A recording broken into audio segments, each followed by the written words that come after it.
हमारा बहुत ही अनइक्वल देश है। एज पर भारत सरकार का इनकम टैक्स डेटा, इंडिया की आबादी 150 करोड़, केवल 2 करोड़ लोग मोटा मोटी टैक्स भरते हैं। These 2 crore people are super important for the nation. ये वाली जो आबादी है, छोटी सी आबादी, we are paying 70% of the income tax, 40% of the GST। Saurabh Mukherjee, author and founder of Marcellus investment managers, इस एपिसोड में उन्होंने अपनी सालों की डेटा रिसर्च के थ्रू एक्सप्लेन किया कि आखिर क्यों इंडिया का मिडिल क्लास आज एक ब्रेकिंग पॉइंट पर पहुंच चुका है। आपने पूरी किताब लिख दी कि मिडिल क्लास अब पैसे बना नहीं रहा है या बन नहीं पाएंगे। हमारा एक इमेज था कि हम लोग पैसे बचाते हैं, हम लोग कंजर्वेटिव लोग हैं। अब दिख रहा है कि पूरा वो पिक्चर भी टूट गया है। सोशल मीडिया का असर इतना ज्यादा है। 27% पर्सनल लोन छुट्टी मनाने के लिए है। फिर नंबर 2 है फोन्स, कॉन्सर्ट देखने जाना। तो इस प्रकार का बिहेवियर इस हद तक हो गया है कि Indian middle class is now amongst the most indebted in the world. Household debt to income, ज्यादातर देशों में ये रेशियो 15 से 22-23 के बीच में रहता है। ऐसे हम लोग 32 पे पहुंच गए थे। अगर मैं 100 रुपए कमा रहा हूँ तो 32 रुपए मेरा कर्जा है। 32 में कर्जा है। जिन हाउस होल्ड ने पैसा बोरो किया है उनका 40% इनकम केवल EMI चुकाने में निकल रहा है। मिडिल क्लास होता कौन है? 5 लाख से 1 करोड़ तक ये सब मिडिल क्लास, ये मिडिल है। Tell me 5-6 points. Middle class का जो मेन प्रिंसिपल था कि मैं ये करूंगा ये करूंगा ये करूंगा, वो टूट रहा है। इससे इफेक्ट क्या होगा? Till 2020 white collar jobs were growing at 11% each year. सालाना 80 लाख ग्रेजुएट में से 3-4 लाख को जॉब मिल रही थी। लास्ट 3 साल में व्हाइट कॉलर जॉब क्रिएशन का सिलसिला बेसिकली जीरो हो गया है। तो जो पढ़ाई कर रहे हैं उनको बिल्कुल भी जॉब्स नहीं है क्या? बिकॉज जॉब्स इतने फ्यू हैं। हमारे देश में लोगों को लत लग गई है एग्जाम देने की। तो कोई JEE दे रहा है, तो कोई UPSC दे रहा है। And if you look at the data, the success ratios are super low. तो मैं काफी शख्स से मिला जो करीबन 10 साल UPSC की फाइट मार रहे हैं। रिजनेबली ब्राइट पर्सन, उसकी जिंदगी में कितना फालतू का टाइम वो स्पेंड कर रहा है वो एग्जाम देते देते। But at national level there is so much else we could achieve as a nation if we could free up people's time and energies from these colossal exams. Tell me now, based on your experience, कहाँ पे you see 5-6 businesses which are going to be an opportunity?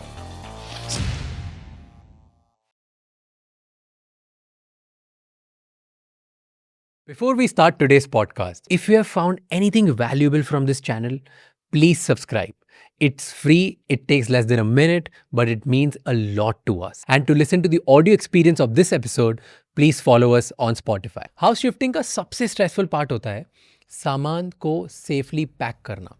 हमेशा ये tension रहती है कि सारा सामान सही से लोड हो और बिना किसी डैमेज के अपनी जगह पहुंच जाए।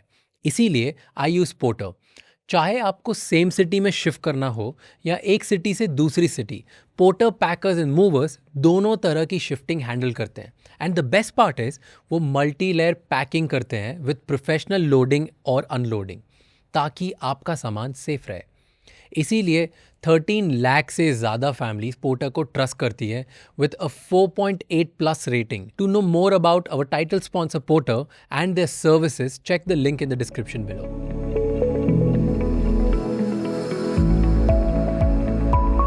यू नो, गुड पार्ट जो आपको बता रहा था कि हमने जो पॉडकास्ट किया था अभी कुछ ही महीने पहले, you gave couple of predictions और उस प्रेडिक्शन में से 2-3 तो ऑलरेडी सही हो गए। अरे क्या बात है। राइट, वन ऑफ देम अभी हम जस्ट डिस्कस कर रहे थे विमेन वाला। हाँ जी, कि विमेन क्रिकेटर्स, हाँ, इट्स बैंग ऑन। चारों तरफ जमाइमा और स्मृति मंदाना हर जगह हर ब्रांड में। एंड अच्छा, एक चीज होती है कि ब्रांड्स पुश कर रही है, हाँ जी। सेकंड होता है पब्लिक लाइक कर रही है, public is loving it, like they love it. मैं इंटरेक्शन देखता हूँ, एंगेजमेंट देखता हूँ, बिकॉज आपने ये बोल दिया था उसके बाद I started observing it more. हम just And Raj, I think शुरुआत है, because I think as I was saying, you know, when we did the last pod, एक तो women themselves are rising rapidly in India. पढ़ाई ज़्यादा है उनकी, पढ़ाई लिखाई का अचीवमेंट लेवल वुमेन का क्लास 10-12 कॉलेज में मच हायर देन मैन है। दूसरा है women led businesses are becoming increasingly successful. RBI के डेटा में हर साल दिख रहा है कि डिफॉल्ट रेट वुमेन एंटरप्रेन्योर का मेन के मुकाबले आधा होता है, right. So women are earning money, naturally women earn money. जो कंपनी है, जो कॉर्पोरेट जो एडवर्टाइजिंग के पैसे देगा, बोलेगा यार मैं वुमेन को अपील करने की कोशिश कर रहा हूँ, no point having a middle aged man endorsing the products.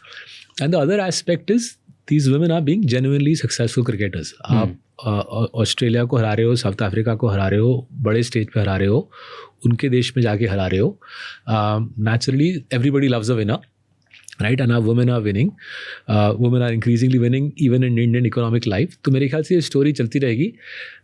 जब हम दिसंबर 26 में फिर से बात करेंगे तब देखते हैं. मेरा प्रिसाइज प्रेडिक्शन है कि पर endorsement women, the top women cricketers will be rivalling the men. अब तक तो एज यू सेड लास्ट 4 महीने में ट्रेंड सॉलिड रहा है. अगर इंडियन वुमेन एक T20 वर्ल्ड कप जीत जाते हैं तो शायद मेरा प्रेडिक्शन कंजर्वेटिव रहे, शायद वुमेन क्रिकेटर्स का पर एंडोर्समेंट रेट ज़्यादा हो जाए. But over the next 4-5 years, as women in India get increasingly wealthy, successful, I think there's a good chance that our women cricketers will end up earning perhaps more than the men. Okay, so this story is about making more. The other story is जिसमें आपने पूरी किताब लिख दी. हाँ जी.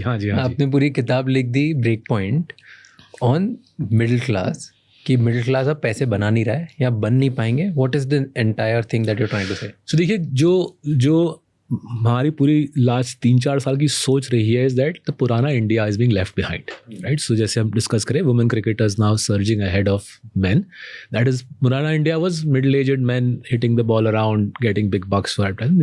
New India is women from small towns, from humble backgrounds rising in the world. So similarly, अगर हम उसका दूसरा नज़रिया भी देखें, हमारा जो mental model of middle class life था इंडिया में 3 तरीके से टूट रहा है. पहला है यूनिवर्सिटी एजुकेशन करके कुछ खास फ़ायदा नज़र नहीं आ रहा है. बहुत सारा डेटा हमने ब्रेक पॉइंट में, हमारी किताब ब्रेक पॉइंट, बहुत सारे डेटा फोड़ा हमने.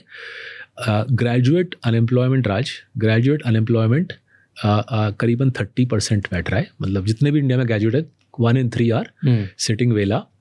जो इलिटरेट है, अनपढ़ है, उसकी अनएम्प्लॉयमेंट रेट 3 या 4% है, राइट? तो पहला जो हमारा जो सोच था कि हम पढ़ेंगे या पढ़ाएंगे बच्चों को, वो ग्रेजुएट करके कुछ बढ़िया करेंगे, उसका वो मॉडल काफ़ी हद तक टूट गया है, right? We still have to work hard, but I am not so sure just रट्टोफाइंग through class 11, 12 and through college and getting some degree is going to result in some great job, because data suggests ऐसा नहीं हो रहा है. तो पहला जो टूटा है कि ग्रेजुएशन का जो पूरा कि पढ़ाई कर लो तुम्हारी लाइफ सेट हो जाएगी. हाँ जी, ग्रेजुएशन का जुनून मेरे ख्याल से धीरे धीरे लोगों के सर से उतरेगा.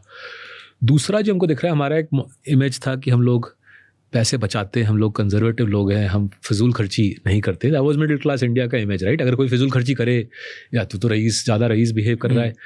अब दिख रहा है कि पूरा वो पिक्चर भी टूट गया है. सोशल मीडिया का असर इतना ज़्यादा है कि 1 in 4 personal loan is to go on holiday.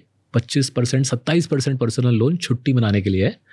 फिर नंबर 2 है phones, and as we are discussing the previous pod, concert देखने जाना, राइट? कोल्ड प्ले आ रही है, 7, 8, 10 हज़ार, 15 हज़ार रुपये का लोन लेके आप कोल्ड प्ले के कॉन्सर्ट में थोड़ा मज़ा लूट के आओ, राइट? तो इस प्रकार का बिहेवियर इस हद तक हो गया है कि Indian middle class is now amongst the most indebted in the world. तो अगर हम इसको थोड़ा दूसरे देशों से कंपेयर करें, हाउसहोल्ड का कर्जा, अगर आप होम लोन्स को बाहर रख दो, होम लोन्स को एक्सक्लूड करो, household debt to income is 30-33% in India. दुनिया में ज़्यादातर देशों में ये रेशियो 15 से 22-23 के बीच में रहता है. चाइना, यूएस में 20 के आसपास है, हम लोग 32 पे पहुंच गए, right? We have become world champions in borrowing tons of money super fast, and social media has played a big role. What do you mean by 32%? मतलब जितना हमारी कमाई जितनी है, हाउस होल्ड्स की कमाई जितनी है, उसका 1/3, 1/3 of that is debt outstanding. इसको और एक तरीके से देख सकते हैं कि अगर मैं 100 रुपये कमा रहा हूँ तो 32 रुपये मेरा कर्जा है. 32 रुपये कर्जा है. And there is another way to see it. जिन हाउस होल्ड ने पैसा बोरो किया है, उनका 40% इनकम केवल EMI चुकाने में निकल रहा है, राइट? सो खाना पीना तो छोड़िए, EMI चुकाने में 40% इनकम निकल जा रही है, right? And RBI, to give the central bank credit, बहुत सारा डेटा RBI ने पब्लिश किया है. तो for example, 1 in 2 middle class Indians is now indebted. Most people who are indebted are juggling multiple loans, right? And then for loans below 50,000, below 50,000 or total debt below 50,000, 70% of those who have loans below 50,000 are juggling at least 3 loans, right. 50,000 उतनी बड़ी रकम नहीं है, उसका मतलब वो three loans क्यों है? बिकॉज बंदा एक से दूसरे को चुका रहा है, दूसरे से तीसरे को चुका रहा है और साइकिल घुमा रहा है। और ऐसे साइकिल घुमाने वालों को मैं काफ़ी मिला किताब लिखते टाइम, और मेरे होश उड़ गए कि लास्ट 5 साल में सोशल मीडिया ने क्या तबाही मचाई है, लोगों को पागल कर दिया है। लोग सोशल मीडिया में देखते हैं कि राज शमानी लंदन जा रहा है या पेरिस जा रहा है, बोलते हैं मुझे भी जाना है। दूसरी बात है कि मैं राज की तरह कमाता नहीं हूँ, लेकिन मुझे लगा है कि बैंक मुझे कर्जा दे रहा है, लोन दे रहा है, मैं भी लंदन, पेरिस, मालदीव्स के लिए निकलता हूँ, राइट। सो एस्पिरेशन इंडस्ट्रियलाइज्ड हो गई है। पहले एक लिंक था ना कि आप जितना कमाओगे आपकी उतनी ही एस्पिरेशन होगी, अब वो लिंक टूट गया है। अब एस्पिरेशन इंडस्ट्रियलाइज्ड हो गया है। Everybody wants to live the jet set lifestyle, भले कमाई होना हो, राइट। सो दूसरा एक पूरा मिथ था, वो टूट गया है। और तीसरा मिथ था कि हम अगर नौकरी मिल जाए, हम पूरा दबा के काम करेंगे, ऑफिस में लंबे लंबे आवर स्पेंड करेंगे और बॉस को इम्प्रेस करेंगे, दिन रात बैठेंगे, बॉस को इम्प्रेस करेंगे, प्रमोशन पाएंगे, जिंदगी में ऊपर जाएंगे। डेटा दिखा रहा है भैया आप वो सब कर सकते हो, कोई रोक नहीं रहा है, बट रियल वेजेस, आपकी कमाई, रियल वेजेस मतलब इन्फ्लेशन को एडजस्ट करने के बाद आपकी कमाई ज़्यादा बढ़ेगी नहीं। लास्ट 7-8 साल से निफ्टी 50 कंपनीज, मैं छोटे कंपनी की बात नहीं कर रहा, हमने निफ्टी 50 कंपनीज का डेटा फोड़ा है ब्रेक पॉइंट में। After adjusting for inflation, wages haven't risen now for nearly a decade, right. तो खर्चे से सैलरी नहीं बढ़ी, तनख्वाह नहीं बढ़ी। हाँ, after taking into account cost of living. Cost of living बढ़ रही है, हमने काफ़ी डेटा जोड़ के दिखाया किताब में। Cost of living is rising at 8-9% per annum, which means हर 10 साल आपकी रियल वेजेस करीबन 1/3 से टूट रही है, right. So your salary growth जहाँ तक मुझे दिख रहा है 6-7 आ रही है, कॉस्ट ऑफ लिविंग 8-9 से बढ़ रहा है, तो हर साल 3% आप पीछे रह जा रहे हो। तो एक दशक में करीबन 1/3 से आपकी रियल वेजेस टूट रही है। Now link this back to my previous point. लोगों को दिख रहा है यार सोशल मीडिया में glamorous lifestyle, Bollywood stars Maldives में, मॉरिशस में, मैं यहाँ नॉर्थ बॉम्बे में क्यों ट्रैफिक में सड़ रहा हूँ, मैं भी मालदीव्स के लिए निकलता हूँ, भले ही मेरी वेजेस नीचे जा रही हो, लोन तो मिल रहा है ना। So I met people who have taken 700 personal loans in the last 5 years। 700, एक बंदे ने 700 लोन लिया है, और वो मुझे बोलता है कि 700 में से 670 मैंने चुका दिए हैं, बट अफसोस बाकी 30 में चुका नहीं पाया, इसलिए मेरे पीछे पड़ गए लोग, राइट। एंड आपको लोन लेने के लिए आप और मैं स्टूडियो में बैठ के, या जो भी दर्शक हैं इनके, आप अपने फ़ोन से अभी 20 लोन ले सकते हो। And the credit score, by the time the credit score updates 15 दिन बाद, between now and then you can do, if you want 40-50 loans, and the system simply can't pick up on that. तो 700 loan कैसे लेते हैं? So उसने at any point in time, again काफ़ी touching story थी, right. बंदे की साल में कमाई थी 5 लाख के आसपास। 5 लाख की कमाई पे 700, मैथ इज नॉट मैथिंग। तो he basically fell in love with a girl who was affluent girl, and he wanted to obviously give her the lifestyle that he felt she deserved. So he did a lot of spending on her. So he started, I think, initially with five loans. Then to keep up with that, those 5 went to 15 loans, and then he figured out that he could borrow one loan to repay another. Okay, and but then problem in that is interest rates even for you and me if we were to take personal loans would be around 12%, right? बिल्कुल top of the line लोगों के लिए 12% है, but for people who are less affluent interest rates can be 18, 20, 22%, ठीक है। तो आपका compounding ज़बरदस्त आता है, and you soon have to end up running faster and faster, right. So in fact during the course of the research I met a CFO at a prominent firm in Mumbai. तो उसने 30 personal loan लिए थे, and he basically went bankrupt 30 personal loans लेके। CFO ने, हाँ, तो उसकी 60 लाख सालाना कमाई है।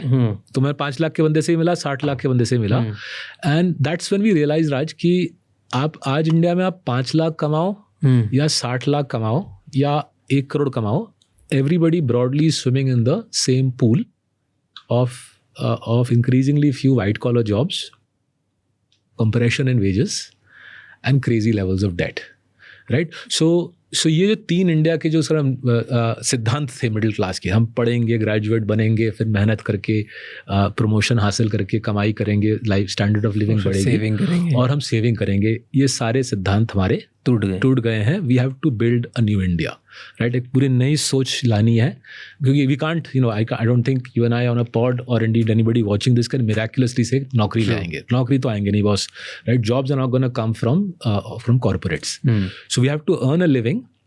काम बहुत है इंडिया में, लेकिन नौकरी नहीं है, right. So the difference between work and employment वो बहुत शार्प हो रहा है. तो इंडिया में जो समझ रहा है कि काम बहुत है, भले ही वो डॉग वॉकर बन रहा है, राइट. मेरे बिल्डिंग में दो यंगस्टर्स डॉग वॉकिंग करते हैं. कोविड के टाइम शुरू हुआ था because people didn't want to leave their homes and these youngsters were 18 years old. They were smart kids, right. I think building में जो कार वॉशर्स थे उनके बेटे थे. एंड दे सेड हम आपके कुत्ते को ले जाएंगे सुबह शाम. तो बिल्डिंग में हमारे करीबन 100 फ्लैट हैं, तो मानो करीबन 100 कुत्ता या बिल्ली है. And they would take them out. And then after Covid ended people said यार मैं तो लेजी हूँ, मैं थोड़ी ना 30 फ्लोर लिफ्ट पे नीचे जाना है, गार्डन में घुमाना है, तू ही ले जा. एंड दीज बच्चाज नाउ, बच्चे ने अभी तो 22-23 साल के हो गए ये सुबह और शाम जाते हैं, करीबन 100 कुत्तों को घुमाते हैं. And they and up earning 3-4 lakhs a year. And बाकी टाइम दिन में मैं देखता हूँ पार्क में बैठे बैठे अपने स्मार्टफोन पे खेलते हैं, राइट. बिकॉज दिन के टाइम बीच middle of the day dog doesn't need to be taken out. So that's an example of there was no advertisement given that dog walking, please apply, right. These kids were young, they were smart, they realized that there is work to be done, and they jumped in and created something. And to give a more glamorous example, someone like you figured out that India में इस प्रकार की figuring out की तरह company बन सकती है. आपने इंदौर से आके अपना दिमाग लगाया और ये बढ़िया सा बिजनेस बनाया. So there will be plenty of work in India, just that there will be very few jobs. And जो इस डाइकोटोमी को समझ सकता है, जो इस डाइकोटोमी के साथ जूझ सकता है, क्योंकि ये डाइकोटोमी बहुत प्रेशर क्रिएट करती है कि बॉस मेरे पास जॉब नहीं होगी, कोई मेरा बॉस नहीं होगा बोलने वाला कि अब तू उठ, अब तू बैठ, आज का तेरा ये प्लान है, ये तेरी अप्रेजल है, ये तेरी प्रमोशन है, राइट. वो सारा स्ट्रक्चर खत्म है, right. And therefore the wiring of our minds, the rewiring of middle class India, the rewiring, the rethinking of priorities in life, I think will be quite profound. And हमको लगा कि break point लिख के हम चाहते हैं, प्रयास कर रहे हैं कि वो रीवायरिंग, वो रीथिंकिंग शुरू की जाए. ओके, मिडिल क्लास होता कौन है? Explain me this. उसमें कौन है मिडिल क्लास? एक छोटी सी कॉटेज इंडस्ट्री है जो ये काम करती है. But jokes on the cottage industry apart, जब हम किताब लिख रहे थे तब इत्तेफाक से बहुत अच्छी किताब मिली. मेरे एक मित्र है रमा बीजापुरकर जी, बहुत बड़े कंज्यूमर स्ट्रैटेजिस्ट हैं. तो उन्होंने एक बहुत अच्छी किताब लिखी, लिलीपुट लैंड बोल के. तो उन्होंने उसमें लिखा था, उनका डेफिनेशन था कि मिडिल क्लास वो व्यक्ति है जो 5 लाख से 30 लाख के बीच में कमाता है, right. 5 lakhs per annum to 30 lakhs per annum, ठीक है, सालाना. तो हमने वो देखा, फिर हमने काफ़ी सोचा, हमने दूसरे लोगों के डेफिनेशंस देखे. हमने बोला यार पहले let's agree 2 criteria which will define the middle class. पहला क्राइटेरिया तो ऑब्वियस है, the middle class has to be in the middle, right. तो अमीर और गरीब के बीच का तबका. बट वी सेड और एक क्राइटेरिया होना चाहिए, नहीं तो इतना मेहनत का क्या फ़ायदा. दूसरा क्राइटेरिया हमारा है कि आधा देश का कमाई मिडिल क्लास से आएगा, ठीक है. हाफ द कमाई of the country has to come from the बीच का तबका. नहीं तो इतना मेहनत करके, इतना बहस करके क्या फ़ायदा. अगर हम देश के just 30% income, 30% of the income is under discussion, then the discussion loses a lot of the verve and the relevance, ठीक है. नाउ अब सवाल ये खड़ा हुआ कि बीच का तबका आइडेंटिफाई करना है और देश का आधा भी होना चाहिए, ठीक है. नाउ अगर हमारे देश में सबकी कमाई मोटा मोटी बराबर होती, would have been a very simple exercise. मुझे बस इनकम डिस्ट्रीब्यूशन के बीच में जाके बीच के लोगों को पकड़ लेना था, डन हो जाता. ऊपर 25, नीचे 25, life sorted. But as everybody watching this knows, right, हमारा बहुत ही अनइक्वल देश है. एज पर भारत सरकार का इनकम टैक्स डेटा, करीबन 3 लाख लोग हैं जो सालाना 1 करोड़ से ज़्यादा कमाते हैं. 1 करोड़ से ज़्यादा, हाँ, in terms of filing, right. I am sure, right, अगर और भी ज़्यादा है, बट अनफॉर्चुनेटली वो फाइल नहीं करते, राइट. तो मेरे ख्याल से शायद 3 लाख क्या, शायद 9 लाख लोग हैं जो 1 करोड़ से ज़्यादा कमाते हैं, बट फाइलिंग में 3 करोड़ लोग हैं. लीगली वाइट का पैसा, हाँ जी, हाँ, मैं वर्ड ढूंढ रहा था, राइट. वाइट का पैसा, 3 लाख लोग हैं जो 1 करोड़ से ज़्यादा कमाते हैं. And there are millions of people who earn less than 5 lakhs, right. Millions of people, ठीक है. तो अगर आपको आधा खींचना और बीच का तबका पकड़ना है तो 5 लाख से 1 करोड़ तक पकड़ना है आपको. ये सब मिडिल क्लास, ये मिडिल है, राइट. कोई अपर मिडिल क्लास, कोई lower middle class, but middle. हाँ, 5 लाख से 1 करोड़. रमा जी का नंबर 30 लाख तक था, But if we wanted to get half the income distribution, we needed to drag the upper bound till 1 crore. So 5 lakh से 1 करोड़ का हमने डेफिनेशन बनाया. काफ़ी लोग इस पे I'm sure आलोचना करेंगे जब किताब छपेगी, but that's fine. As I've said in the last pod, if you spend your life thinking what others will say, आप कुछ करोगे नहीं, पैरालाइज्ड होके बैठे रहोगे. But to be fair, मैं भी थोड़ी गाली खा लेता हूँ. 30 लाख to 1 करोड़ में ज़्यादा लाइफ चेंज नहीं होती. हर जो चीज़ होती है वो क्वालिटेटिव हो जाती है. क्या बात है. चलो, I'm glad you said this. मुझे बोलना पड़ता है, यूजुअली मेरा लाइन होता है क्योंकि मैं इस पे बहुत भयंकर रिसर्च किया. Right, that's why I said, मैंने पता किया 5 लाख में कमा रहा बंदा वो भी लोन ले रहा है दबा के, और 60 लाख वाला CFO भी लोन ले रहा है. बट जोक्स अबाउट काफी सीरियस है. 2 BHK की जगह 3 BHK हो जाता है, बाकी लोन लिया हुआ ही होता है. तो इसका टेक्निकल टर्म है हेडोनिक ट्रेडमिल. हेडोनिक ट्रेडमिल पे हम लोग ऊपर जाते रहते हैं लेकिन भागते रहते हैं. True. तो it's just to give. ठीक है, बट ज़्यादा चेंज नहीं होती. 30 to 1 में. आप तो बिलियनर से बात करते हो, उनसे पूछना कि 1 करोड़ से 10 करोड़ में फर्क होता है या नहीं. वो फर्क शायद हमको will be very keen to know. I am hoping कुछ फर्क हो कि जब मेरे पास 100-200 करोड़ हो, शायद मेरे को लाइफ में दूसरी फीलिंग आए. नहीं 20 करोड़ and 20 करोड़ to 200 भी same. 5 lakhs to 1 crore. Right now as per Bharat सरकार का डेटा, करीबन 5 करोड़ फाइलर्स हैं इन दोनों इस रेंज के बीच. ठीक है, 5 crore. Right, just to put some numbers, India की आबादी 150 करोड़, 150 CR, उनमें से 5 करोड़ लोग. हाँ, वोटर्स 100 CR, केवल 5 करोड़ फाइलर्स. राइट नाउ मैं थोड़ा सा दुखदायक डेटा पॉइंट देने वाला हूँ. फरवरी 2025 में निर्मला सीतारमन जी ने बोला कि 12 लाख से नीचे कमाने वालों को इनकम टैक्स देने की आवश्यकता नहीं है. तो इसका मायने क्या हुआ, उसका मतलब क्या हुआ, केवल 2 करोड़ लोग मोटा मोटी आज के डेट में टैक्स भरते हैं. लेकिन ये जो पूरा आबादी है, ये 2 करोड़ का जो टैक्स भरता है, 5 करोड़ का जो 5 लाख to 1 करोड़ के बीच में कमाता है, दिस आबादी basically bears 70% of the income tax burden and रफली 40% of the GST burden. Right, और वो कमाल का फैक्टॉइड है. Wait explain. टोटल फाइलिंग ही टैक्स की कितनी होती है इंडिया में? यू आर सेइंग 5 करोड़ लोग. टोटल फाइलर्स रफली 5 to 6 करोड़ हैं. 5 से 6 करोड़ लोग फाइल करते हैं, लेकिन पे कर रहे हैं आफ्टर द रियायत फॉर पीपल अर्निंग 12 लाख से नीचे, उनको ज़रूरत नहीं है. पे करने वाले केवल 2 करोड़ के आसपास हैं. ओके, एंड इसमें 1 करोड़ के अंडर कितने वाले होंगे? 1 करोड़ से कम, 1 करोड़ से कम कमाने वाले. Out of this, so this 2 crore filers are pretty much all of them are below 1 crore, because 1 crore के ऊपर ऑफिशियल डेटा के तहत 1 करोड़ के ऊपर केवल 250,000 लोग ही हैं. अच्छा, राइट. तो हाँ, बहुत ही कम है. हाँ, बिल्कुल. Right, but they have lot of money, just that numbers are few. तो 2 करोड़ लोग हैं इंडिया में जो between 12 lakh and 1 crore per annum कमा रहे हैं. But these 2 crore people are super important for the nation. Right, तो इनकी 3 अहमियत है. Right, and this is where people like you and me we enjoy our 5 minutes of importance, because हम लोगों को जितनी भी लोग गाली दे, हमारे पैसे पे देश चल रहा है. तो पहला है ये वाली जो आबादी है, छोटी सी आबादी, राइट, बिटवीन से 5 lakhs to 1 crore और 12 lakhs to 1 crore, they are paying 70% of the income tax, 40% of the GST. Right, सोचिए देश में 150 करोड़ की आबादी है, लेकिन ये केवल 2 करोड़ लोग इतना भारी लोड उठा रहे हैं. Right, 70% of the income tax and 40% of GST. ठीक है, अब आते हैं इनका नेक्स्ट लेयर ऑफ इम्पोर्टेंस. ठीक है, इंडिया में करीबन 250 मिलियन 25 करोड़ लोग फॉर्मल एम्प्लॉयमेंट, मतलब एम्प्लॉयमेंट में है, कमाई करते हैं. राइट, कुछ फॉर्मल है, कुछ इनफॉर्मल है. राइट, सो जो बंदा मुझे टैक्सी में ले आया वो शायद इनफॉर्मल में बैठता है, आप और मैं शायद फॉर्मल में बैठते हैं. But people like us, my taxi driver, the lady who cooks for us, आप और मैं, करीबन 25 crore people are actually doing gainful work. इसके अलावा 25 करोड़ एग्रीकल्चर में काम कर रहे हैं, 50 करोड़ बैठे हैं, I don't know what they are doing, but बैठे हैं एज पर डेटा.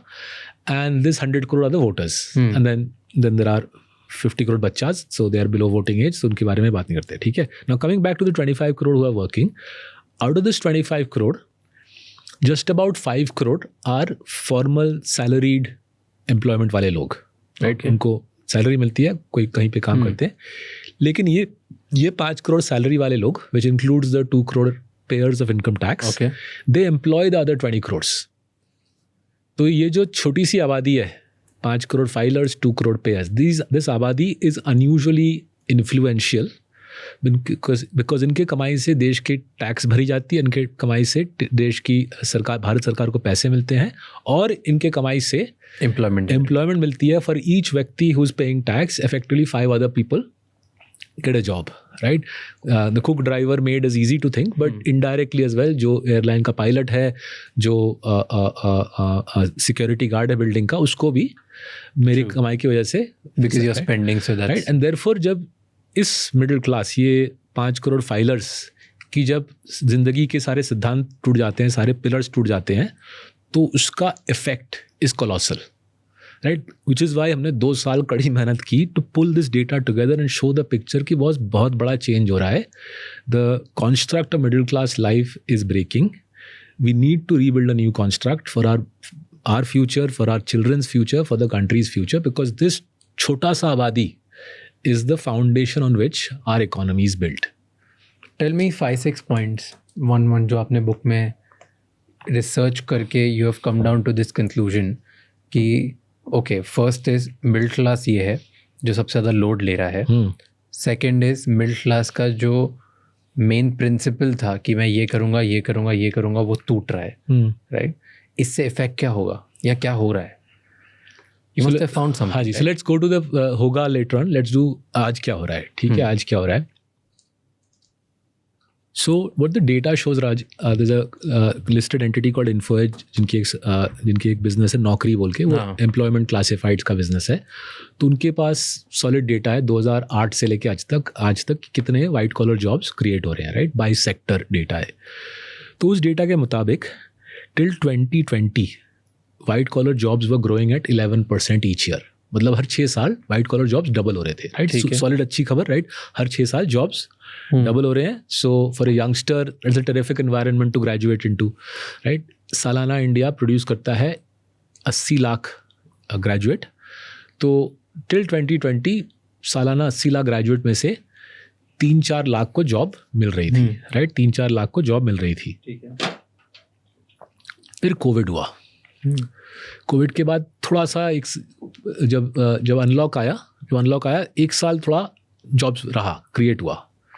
लास्ट 3 साल में नौकरी का डेटा बोल रहा है, हमारे कंपनी के एनुअल रिपोर्ट्स का एनालिसिस बोल रहा है कि लास्ट 3 साल में वाइट कॉलर जॉब क्रिएशन का सिलसिला बेसिकली ज़ीरो हो गया है, राइट? बेसिकली ज़ीरो हो गया है, ज़ीरो हो गया है. 11% की जगह 1% ग्रोथ, राइट? नाउ इसके पीछे अगर हम सेक्टोरल डेटा देखें, आईटी सेक्टर का बड़ा रोल है, right? IT sector is basically as per नौकरी -15% पे जॉब्स श्रिंक हो रहे हैं, right? And no prizes for guessing इसके पीछे क्या हो रहा है. कुछ हद तक ऑटोमेशन है, कुछ हद तक एआई है. एआई का प्रहार शायद अभी शुरू हुआ है, आगे जाके एआई की कहानी शायद बड़ी होगी. But it's not just IT. नौकरी के डेटा में दिख रहा है रिटेल में भी जॉब्स घट रहे हैं, बिकॉज रिटेल में भी ऑटोमेशन आ रहा है. We all seen how my generation has seen, bank में एक ज़माने में टेलर होता था, वो पैसे देता था, फिर वो टेलर गायब हो गया या हो गई, एंड वहाँ पे एटीएम आ गया. अब एटीएम भी धीरे धीरे घट रहे हैं बिकॉज लोग अपने फ़ोन से पेमेंट कर रहे हैं. So as life gets more and more automated, the need for human beings reduces, right? तो ये वाला स्टोरी बहुत क्लियरली दिख रहा है. Now we can go to the west to understand. जब ये स्टोरी लंबा खिंचता है, जब ये स्टोरी चलता रहता है 10, 20, 30 साल, क्या होता है? बिकॉज वेस्ट के फैक्ट्रीज़ में, यूएसए यूरोप के फैक्ट्रीज़ में 90 के दशक से रोबोट्स आने लग गए, ठीक है, राइट? रोबोट्स और ऑटोमेशन लगे लगे. जो फैक्ट्री वर्कर्स थे उनको बोला तुम भैया घर जाओ. फिर अराउंड 2002-3 वो जॉब्स चाइना चले गए. तो वेस्ट का जो डेटा है वो बहुत क्लियरली दिखाता है बिटवीन से 1985 to 2005 वेस्ट की मिडिल क्लास की पूरी ऐसी की तैसी हो गई, right? And there are plenty of experts in the west who've written about it and written celebrated books and papers on it. So in the book we've cited the most celebrated paper जो 2004 में लिखी गई थी. It was published in a economic journal called the Quarterly Journal of Economics. उसमें दिखाया गया था by 3 academics, Murnane, Autor and Levy, that west में क्या हो रहा है, जो बिल्कुल ही छोटा मोटा काम करता है, मानो रबिश क्लीनिंग, उसकी वेजेस थोड़ी थोड़ी बढ़ रही है क्योंकि गार्बेज क्लीनर्स की ज़रूरत है और गार्बेज क्लीनर्स ऑटोमेट नहीं हो पाए हैं, राइट? एंड जो CEO है या हेज फंड ट्रेडर है उसकी वेजेस तो फाड़ के बढ़ रही है, बट जो बीच में है ऑफिस में सेक्रेटरी है, क्लरिकल वर्कर है, फैक्ट्री में फोरमैन है, उसकी जॉब्स भी जा रही है, वेजेस भी जा रही है. तो इसको कहते हैं पोलराइजेशन थीसिस कि बिल्कुल मीनियल वर्कर, बिल्कुल लो एंड वर्कर का डिमांड है, वो काम अभी भी ऑटोमेट करने के मतलब it's not worth it. And बिल्कुल जो हाईली स्किल्ड है उसका तो भैया सुपरस्टार है वो, ठीक है. और बीच का बंदा मिडिल क्लास तबाही, राइट. सो ये 1985 से शुरू हुई थी, चलती रही 2005. इन अ वे जो कहा जाता है कि UK में ब्रेक्सिट और US में ट्रम्प की जीत इन्हीं वजह से हुई. मिडिल क्लास 20-30 साल की पिटाई हो गई एंड दे सेड यार ये तो मज़ा ही नहीं आ रहा, let's elect a leader who will make us great again, right. वहाँ से मागा वागा पूरा शुरू हुआ, राइट.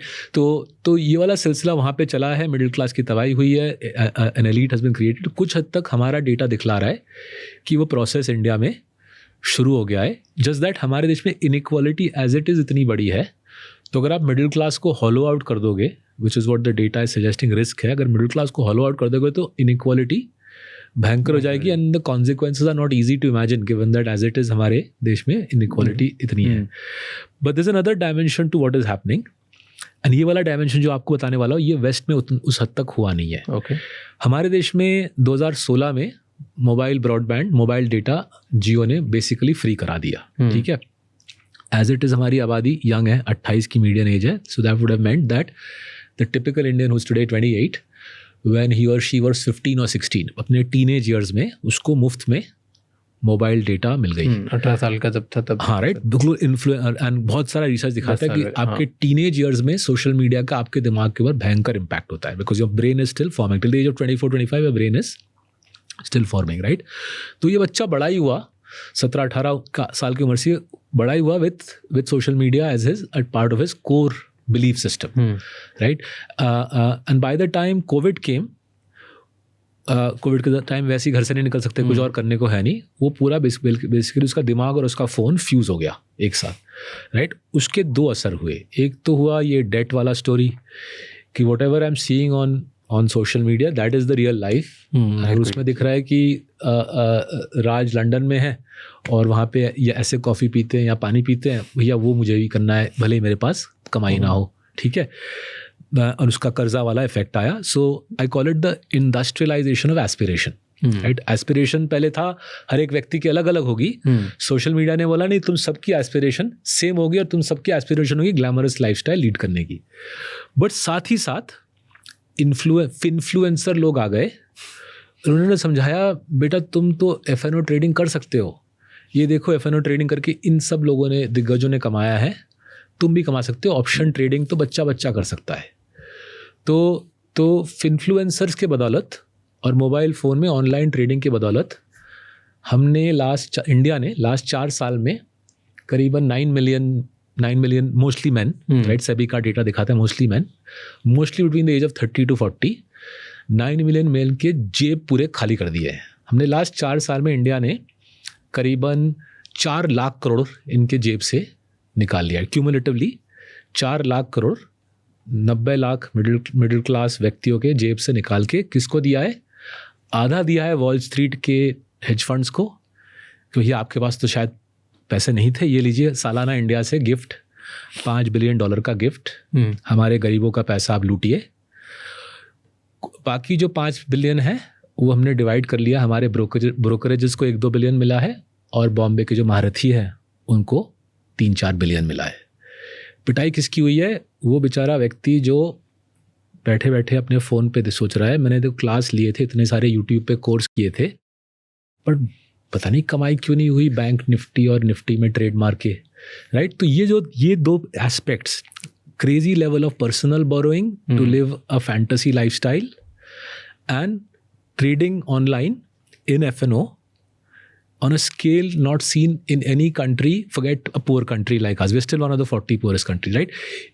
मेरे ख्याल से इसका ताल्लुक है with the hollowing out of the middle class, because to be fair, अगर लोगों के पास दूसरे तरीके होते ज़िंदगी में ऊपर जाने के, I am sure they would have taken that, right. They had no other option. एक तो कर्जा लो एट अ स्केल, दूसरा ट्रेडिंग करो. नतीजा है we are at a juncture in Indian history where beyond the jobs crisis, which I think is happening around the world. It's not as if US UK में भी बहुत सारे jobs हैं, but हमारे देश में 80 लाख ग्रेजुएट हर साल निकल रहे हैं. दूसरे देशों में इस प्रकार के अब इस प्रकार की यंग आबादी नहीं है. उसके साथ साथ हमने ये पूरा सोशल मीडिया ड्रिवन बोरोइंग और ट्रेडिंग का फिनोमेनॉन बना दिया है. And the financial toll, psychological toll, financial toll मेरे ख्याल से कैटास्ट्रॉफिक है. And have you heard of Skinner box economics? नहीं सुनाई, क्या चीज़ है?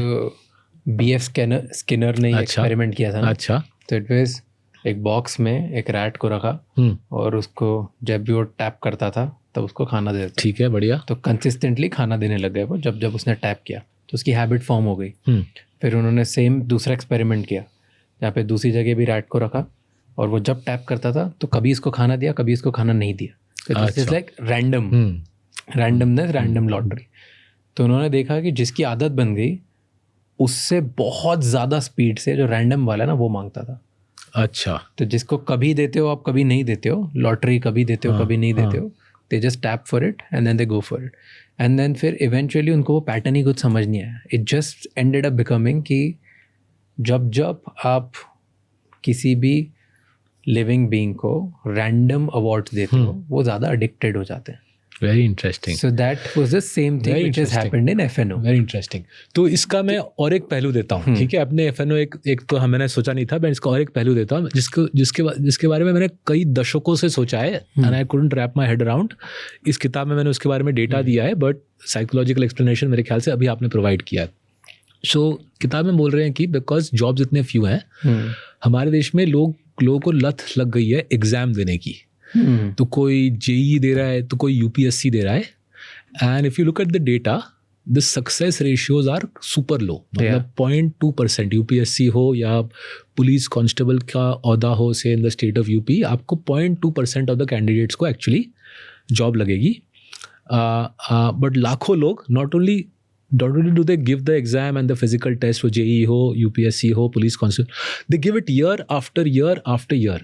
तो मैं काफ़ी शख्स से मिला जो करीबन 10 साल UPSC की फ़ाइट मार रहे हैं. एंड दे से हम फाइट तब तक मारते रहेंगे जब तक हम 32 साल में आई थिंक टाइम आउट हो जाता है उसमें, कुछ बोलते हैं उसके आगे. तो मैं पूछता था, and in retrospect I was stupid to ask the question, क्यों देते हो? आपको दिख रहा है कि बहुत टफ है, राइट? इतनी आबादी दे रही है and chances you might as well buy a Maharashtra state lottery ticket, right? उसमें शायद बेहतर चांसेस हैं कि आप जीत जाओ rather than trying to get a UPSC में seat, right? So they said नहीं, यही हमारी ज़िंदगी है. हमारे सो तीसरा कज़न उसको मिला था तो मेरी भी चांस आएगी. तो कुछ हद तक आपका ये स्किनर वाला है, वो कर रहा है, उसको पता है नहीं मिलेगी, बट कभी कभी तो मिल जाती है ना. तो मैं करता हूँ. तो unpredictable reward creates compulsion and it's very interesting. अगर हर बार दोगे तो नहीं करेगा, बट कभी कभी दोगे तो इंसान करता रहेगा, राइट? तो इसका आपने जो ये जो लोग हैं जो बार बार देते हैं, they are not the ones जो एब्सोल्यूट फेल हो जाते हैं. हाँ, दे आर द वन जो 1-2 सब्जेक्ट में अच्छा करते हैं, बाकी बिल्कुल. नहीं करते. Exactly that's they said. Tell me, last time मेरा ये वाला 4 नंबर से रह गया, तो बस उसी पे सौरभ जी लगा हुआ हूँ. वो 4 नंबर आ गए, बस मेरा तो हो जाएगा, UPSC में मैं आ जाऊँगा. बट अनफॉर्चुनेटली क्या होता है, वो 4 नंबर आ जाते हैं, कहीं और 2 नंबर छूट जाता है and they go back to it again and again. Now तो मैं थोड़ा गूगल किया, अपने ऑफिस में दोस्तों से बात किया, spoke to some of my civil service friends. तो उनके पास ये स्किनर वाली थ्योरी नहीं थी. दे सेड दैट ये क्या होता है, there is a guy called Louis Althusser, right? Is a French philosopher, he passed away I think decade ago. तो लुइस अल्थुजर ने 60s के दशक में बोला कि कोई भी देश में किसी भी कंट्री में 2 प्रकार के तरीके से आप आबादी को कंट्रोल में रखते हो, ठीक है, राइट? तो एक तो है लॉ एंड ऑर्डर. आप ज़्यादा पंगा करोगे तो पुलिस आ जाएगी, लॉ एंड ऑर्डर हो जाएगा आपका, कोर्ट में जाओगे, कोर्ट में आपके अगेंस्ट केस लड़ाई जाएगी. बट दूसरा, the more powerful way is called the ideological state apparatus. The police वाला is called the repressive state apparatus. And Althusser's view was, कोई भी देश अगर आगे बढ़ना चाहता है, they shouldn't do too much of the repressive RSA वाला, right?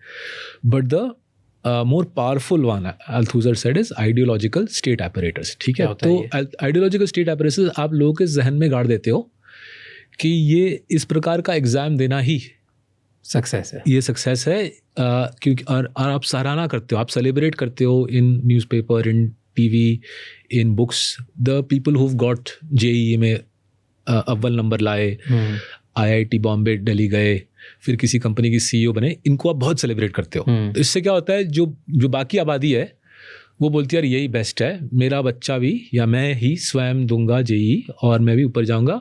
आप सेलिब्रेट करते हो IAS ऑफिसर लोगों को, एक कल्चर बनाते हो IAS ऑफिसर लोगों को सेलिब्रेट करने की, जिससे कि लोग 10 साल UPSC देते रहे, right? And you can do it through newspapers, you can do through media, you can do through Bollywood, you can do it through movies, and it's very important that a country builds this ideological state apparatus to keep the आबादी in control, right? And in a way हमारी देश की, हमारी middle class की ideological state apparatus रही है, and I belong to that middle class, कि तुम नंबर लाओगे एग्जाम में, फिर तुम एग्जाम दोगे, फिर तुम कॉम्पिटिटिव इस कश्मकश में जाओगे, भले ही तुम्हारे चांसेस लो हो, यही तुम्हारा जिंदगी का कर्तव्य है, right? Now it served it's purpose when the odds were reasonable, but the odds are no longer reasonable, and therefore a lot of what many of us are doing, this standard corporate rat race and this exam wali story, a lot of this is counterproductive. Not only is it counterproductive at the individual level, सोचो वो वाला शख्स जो bright, reasonably bright person जो 10 बार UPSC का दे रहा है, right? उसकी ज़िंदगी में कितना फालतू का टाइम वो स्पेंड कर रहा है वो एग्ज़ाम देते देते। But eight a national level, there is so much else we could achieve as a nation if we could free up people's time and energies from these colossal exams. And भगवान जाने कितने ऐसे public service और पढ़ाई लिखाई के exam है जिसमें most people spend the formative years of the life. तो उसका अगर रीवायरिंग करे, उस एनर्जी को प्रॉपरली यूज करे, right, we could unleash so much energy, so much entrepreneurial talent that the country could move forward. True. और क्या हो रहा है? यू सेड बहुत सारी चीजें हो रही है। हाँ जी। So let's move to the happy वाला प्लेस। हैप्पी वाला place, what's the next level, right? कहाँ जाता है दुनिया इसके आगे? So if we look back at other countries who have gone through similar change, right? क्योंकि we can't, हमारे पास crystal ball नहीं है कि आज से 10 साल बाद क्या होगा, but we can always go back in time and understand other countries. So USA का कुछ हद तक इस प्रकार का कश्मकश रहा था 1880 और 1910 के बीच। तो 1880 में एडिसन ने इलेक्ट्रिसिटी का आविष्कार किया, जनरल इलेक्ट्रिक बनाया, लाइट बल्ब लाए, इलेक्ट्रिसिटी लाए, और 1900 between 1890 and 1910 people who were making candles and lighting gas lights and घोड़ा गाड़ी चला रहे थे, उस सबकी थैंक यू हो गई, right? Because once the motor car came, you didn't need the fellow who was driving the horse cart, nor did you need the stable cleaner, nor did you need the gas lighter in New York. उन सबकी thank you हो गई, right? And a lot of people said ये तो disaster है boss, technology तो job ले लेता है। एंड कुछ हद तक जो आज आलोचना चल रही है, डिस्कशन चल रही है कि AI जॉब ले लेता है। बट देन क्या हुआ, रफली अराउंड 1908 1910 जॉब्स बनने लगे because of technology, right? Model T Ford आई, पहली मास प्रोड्यूस गाड़ी आई, फोर्ड के प्रोडक्शन फैक्ट्री में, मिशिगन में फोर्ड के फैक्ट्री में लाखों लोगों को जॉब मिली। फिर इलेक्ट्रिसिटी के साथ ग्रामाफोन बनी, ग्रामाफोन के साथ फेमस पहले सेलिब्रिटी सिंगर्स बने, हॉलीवुड आई, हॉलीवुड में जॉब्स बने, and America entered a great age of prosperity built around the new technologies, right? The technologies of industrial production built modern America, right? मेरे ख्याल से अगर we as a relatively poor country, if we use this new technology in our favor, there are 3 positive ways we could change India, right? One, but you have to accept कि country बदल रहा है। अगर change को accept नहीं करेंगे, वही पुराना 10 साल UPSC दो और JEE में घुसे रहो, अगर उसमें रह गए तो फिर बहुत ट्रबल है, right? Because you are behaving in a prehistoric manner in a fast changing technological landscape. But before we go to the happy part, tell me, you said I want to go deeper on education and job, कि पुराने model से ही तो जो पढ़ाई कर रहे हैं उनको बिल्कुल भी जॉब्स नहीं है क्या? So the data, Azim Premji university ने रिसर्च पब्लिश की है करीबन 2 हफ्ते पहले। बोलने में भी डर लगता है उनका रिसर्च, बिकॉज पढ़ के भी डर लगा था। ये वाला रिसर्च हमारे किताब छपने के बाद आया, so I will just narrate the research that Azim Premji University is giving. So they are saying that in the year that you graduate, उस साल out of 100 graduates only 7 will get a job, right? That job doesn't necessarily mean white collar job, किसी प्रकार का, हाँ किसी प्रकार का, I think regardless of gender, 7 बंदियों को जॉब मिलेगी out of 100 graduates in the year that they graduate. out of that 100, only 2 to 3 out of 100 will get a white collar job, right, in the year that they graduate, right? Then as they get older, right, after all कमाई तो करनी है, पेट में खाना डालना है, so as they get older they will compromise कुछ करा के by the time they are 29-30 most of them will end up in some form of employment, and therefore overall अगर हम पूरा इंडिया में जो graduates की आबादी देखें, 100 में से out of 100 graduates 65 to 70 have something or the other to do. Doesn't mean they have white collar employment, but they have something or the other to do, because कुछ करा के शायद वो ऑटो रिक्शा ही चला ले बॉम्बे में, बट कुछ ना कुछ मिल जाता है, right? Another way to understand the Azim Premji university का रिसर्च, वो बोल रहे हैं कि सालाना करीबन ग्रेजुएट्स के लिए सालाना 25 से 30 लाख जॉब क्रिएट होते हैं, राइट? 25 से 30 लाख ग्रेजुएट्स को जॉब मिलती है. Doesn't necessarily mean white collar job, कुछ ना कुछ फॉर्म का एम्प्लॉयमेंट मिल जाता है 25 से 30 लाख ग्रेजुएट्स को. शायद फैक्ट्री के प्रोडक्शन लाइन में कोई काम मिल जाए. Now the reason this is a little troubling is सालाना 80 लाख ग्रेजुएट निकलते हैं, सालाना करीबन 1 करोड़ लोग लेबर फोर्स को ज्वाइन करते हैं. तो अगर 1 करोड़ लोग सालाना आ रहे हैं लेबर फोर्स में और आप 25 से 30 लाख जॉब क्रिएट कर रहे हो, तो जाहिर है 70% of the people are left scratching their heads कि क्या करे कमाए तो कैसे कमाए, right? And that's the challenge for our country. This goes beyond the middle class. There's also working class elements inside this group. But don't you think कि ये can be a part of luxury unemployment? You know what luxury unemployment is, right? कि तुम्हारे माँ बाप काम कर रहे हैं, हाँ जी, इसकी वजह से तुम घर में बैठे हो और तुम सोच रहे हो कि एक दिन मेरी अच्छी जॉब लगेगी तभी करूँगा, तब तक तुम बैठे ही रहते हो. तो होती राज अगर नहीं करते हो उतने लग्जूरियस माँ बाप होते. No, not even luxurious. If you look at it, even I was reading another data, मेरे को उसकी वैलिडिटी नहीं पता because बहुत ही इंडिपेंडेंट छोटा था, but just I am gonna put it out because हम उस बारे में बात कर रहे हैं कि आप छोटे छोटे गाँव में भी जाओगे ना, जिसके माँ बाप शायद एक साल में 5 लाख से कम ही कमाते हैं, राइट? उनका भी क्योंकि उनके दादा ने, पापा ने, माँ ने, सब ने काम करके घर वर बना दिया, एक मोबाइल दिला दिया, वो पढ़ के आ गए, उसके बाद वो घर में बैठे हुए हैं. देयर वो आज भी फ़ोन यूज़ कर रहे हैं, घर में बैठे हैं, वो थोड़ा चिल करने जोन पे कर लेंगे जॉब जिस दिन सर पे आएगी. Do you think there is some part of population which is doing that? क्योंकि urban cities में तो बड़ी population इनकी. हाँ जी, हो सकता है. So I'm not making the case कि बहुत कोई discontent है country में, because honestly अगर discontent होती तो कुछ तो होता, right? Because when I go to small town India, when I go to villages in North India, ऐसा तो दिखता नहीं कि लोग क्रांति पे उतर आए हैं, ऐसा हुआ नहीं है. Exactly. So हो सकता है कि people are pretty happy कि कोई ना कोई जी राम जी का पैसा मिल रहा है और कोई बेटी बचाओ बेटी पढ़ाओ या कोई किसी स्टेट गवर्नमेंट का डोल मिल रहा है, और साथ ही साथ घर में थोड़ी सी कमाई है माँ बाप की, और मेरे पास फ्री ब्रॉडबैंड है, तो बैठे बैठे मैं F&O ट्रेडिंग करता हूँ गांव में, right? So this is entirely possible, but my bigger point was that person's resource is still being wasted, right? If you're saying we want to develop the country, हमको देश आगे जाना है, तो भैया अगर आप 70% ग्रेजुएट्स को कुछ काम धाम दे नहीं सकते in the year that they're graduating, right? Sorry, in the year that they're graduating, 90% graduates को कुछ काम धाम दे नहीं सकते, और over the course of many years you still have 40% of graduates doing perhaps what you're describing, right? Chilling, then problem है, because then you are feeding them. And remember right at the beginning what I said, इस सब का पैसा आ रहा है छोटे से middle class तबके से. बेसिकली 3-4 करोड़ लोग दबा के मेहनत कर रहे हैं जिससे ये सारे लोगों को पैसे डोल बांटा जाए, राइट? बट ये परमानेंट अनएम्प्लॉयमेंट है कि सिर्फ टेम्परेरी अनएम्प्लॉयमेंट है?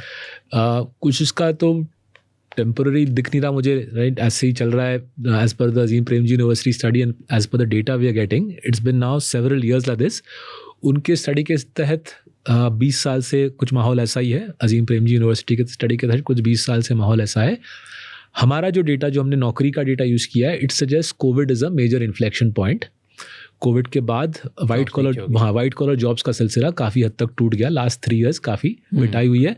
जहाँ तक मुझे समझ आ रहा है, इसका AI का, ऑटोमेशन का, फैक्ट्री में ऑटोमेशन, ऑफिस में AI, राइट? फैक्ट्री में robotisation, production, automated production lines, and office में AI, इसकी अहमियत है और बढ़ती रहेगी, राइट? And therefore it doesn't look like there is anything temporary about this. So we then applied a lot of mind to say बदलता कैसे है, right? So 3 तरीके से ये बदला जा सकता हाँ बदला जा सकता है, दूसरे देशों के स्टडी के बेसिस पे बोल रहे हैं।